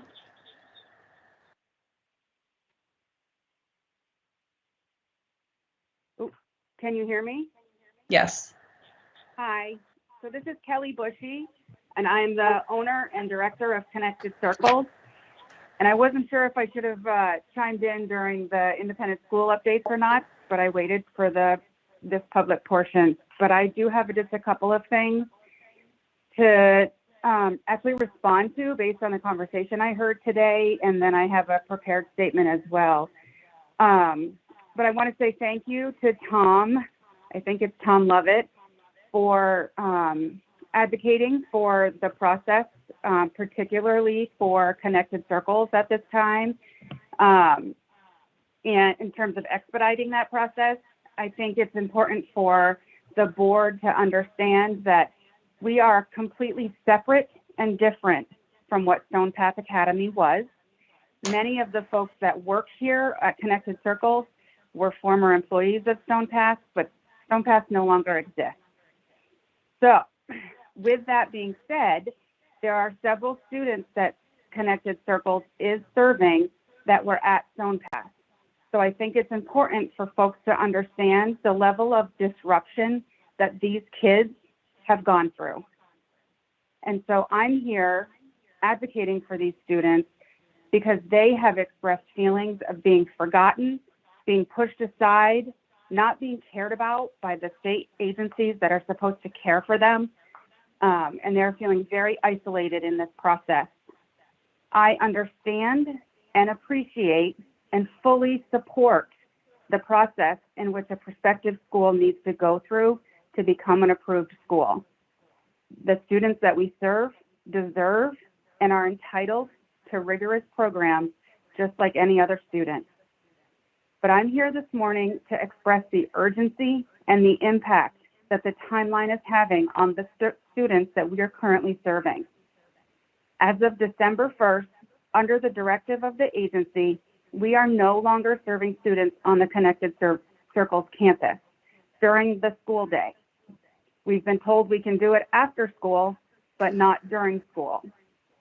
So we, the folks at Connected Circles, along with several special ed directors, believe that we were meeting the criteria as outlined in the August 23rd memo from the AOE in regards to contracted service providers. However, the agency disagreed and required that we no longer serve students on our campus.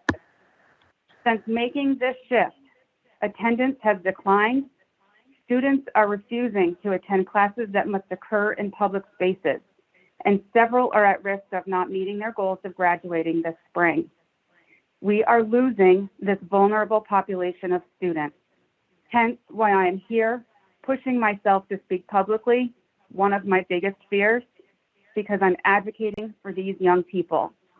We want you and the agency to realize the urgency of the situation and to work with us to move this forward. Every day that goes by, these students are set back even further. They feel isolated and disconnected from their learning and the people that they have put the most trust in. The AOE was on our campus on October 31st. The first draft of the report was provided to division leaders 10 days after this visit. What is the timeline and process from here? It has been 6 weeks since the first draft of the report has been written. How many division leaders are there? Who are they? What is the expected timeline of this? I have been told and heard it here in this meeting again today. New applications are taking priority at the agency, and Connected Circles is the only new application. Last spring, I was told the process takes 6 to 8 months. Now I'm being told 8 to 10. Why does the goalpost continually change?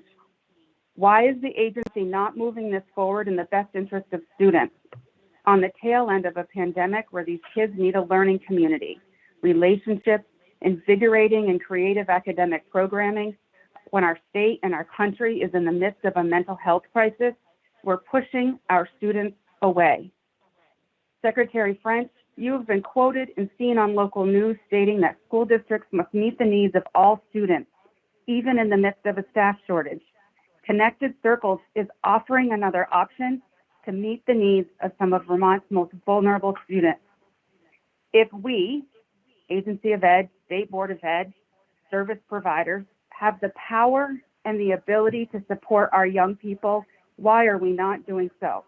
Why is the process holding students back?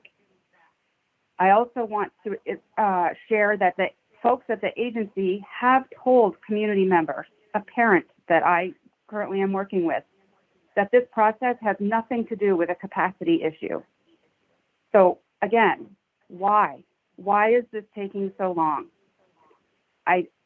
Putting myself out there and advocating in this way makes me very nervous because we continue to be at the mercy of the agency, right? We're looking for their recommendation, their support in becoming approved.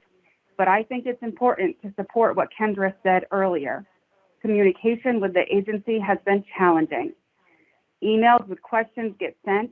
They go unanswered for months. I also want to reiterate what Kendra said about the meeting link for today. When you click on the link for today's meeting, it takes you to a link for June of 2023. When you click on that link to open the meeting, it doesn't work. This is not the first time I've had challenges getting into the state board meeting. I just asked to take a look at it so that it is a more accessible meeting for all of us to attend. Thank you for your time, and I look forward to moving this process forward with you and the agency in advocacy of the students that we currently serve and have the potential to serve. I know that there are kids that have not received services since the start of the school year. They're waiting for us to become approved so that they have a place to be. Please, I can't stress the urgency of this enough. Thank you. Thank you. And if you could submit your comments to be included with the agenda packet, that would be helpful. I'm also going to ask Maureen and Suzanne just to double check that the phone-in link is correct. I know the Teams link that we've all used to appear in person seems to be working, but the phone link might be a different issue.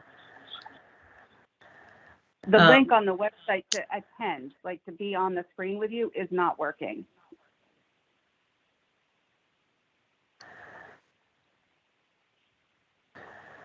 Okay. So it looks like we've got 4 more hands raised and just a couple of minutes left for our public comment. I see the phone number ending in 47.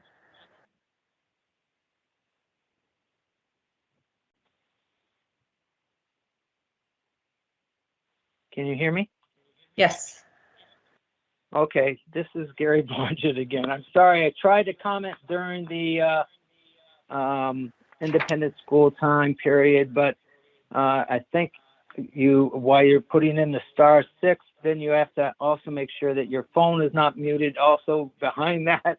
And so there was that I believe was on my end, as opposed to the issues that both Kendra and the previous caller had. I want to quickly just comment and thank Tom and his subcommittee for trying to go through the mounds of paperwork that went back and forth for our school over 19 months, during which we were still in session. There was COVID, there was stresses on communities, and our school was trying to provide a safe and affordable and flexible education for our students. My major concern, as was mentioned, is the process, and that's wishing that the visiting team could have had a second meeting with us so that we could have shown them where we were in compliance or where we fixed it, the things that they had mentioned. When we had a certificate of occupancy problem and the fire marshal said, hey, this little thing needs to be fixed, he came back in another week to make sure that it was fixed, and then we got our approval. This was 19 months, and we had one visitation, and no, based on that day, we're not approved. And so that's frustrating, and I wish there was a better process for this. But we do thank Tom and his subcommittee. They were working within the rules that they have. Thank you. Thank you. Anyone else for public comment?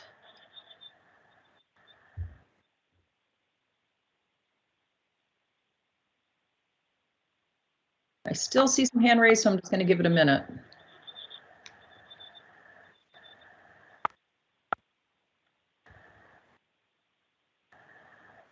All right, I see a phone number ending in 82.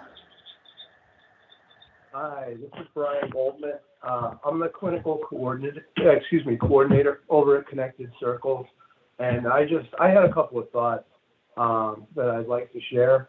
My major concern through all of this is the emotional well-being of our students, as well as others who are not being served or waiting to be served. With the changes that have taken place and how they were put into effect, some of the most vulnerable students in the school system are having their supports and sense of safety taken from them. The majority of our students, school is more than just an educational entity. For some, it's the only sense of consistency in their lives. They can rely on the safety and reliability within our walls. And it took a long time to develop this sense of safety, and now it's viewed as being taken. As of now, some of our students are struggling to learn in the community, which proves to be difficult and unimpressive in its impact, while others downright refuse to engage, as Kelly mentioned, as it's outside of their emotional safety zone. So some of these kids have trouble mustering up the emotional courage to leave the house. And now we're asking them to be in an unfamiliar place, somewhere their sending school could quickly put together in the community. Not having a plan for these students when putting a new policy into effect has left them and our staff members far more vulnerable. In reality, for our students, the only changes in program that these policy changes have accomplished is make it far more difficult or impossible for those who no longer attend to learn or emotionally grow. So I'm hoping, as a system, we can resolve these issues that are leaving our most vulnerable students without a place to go. Thank you. Anyone else?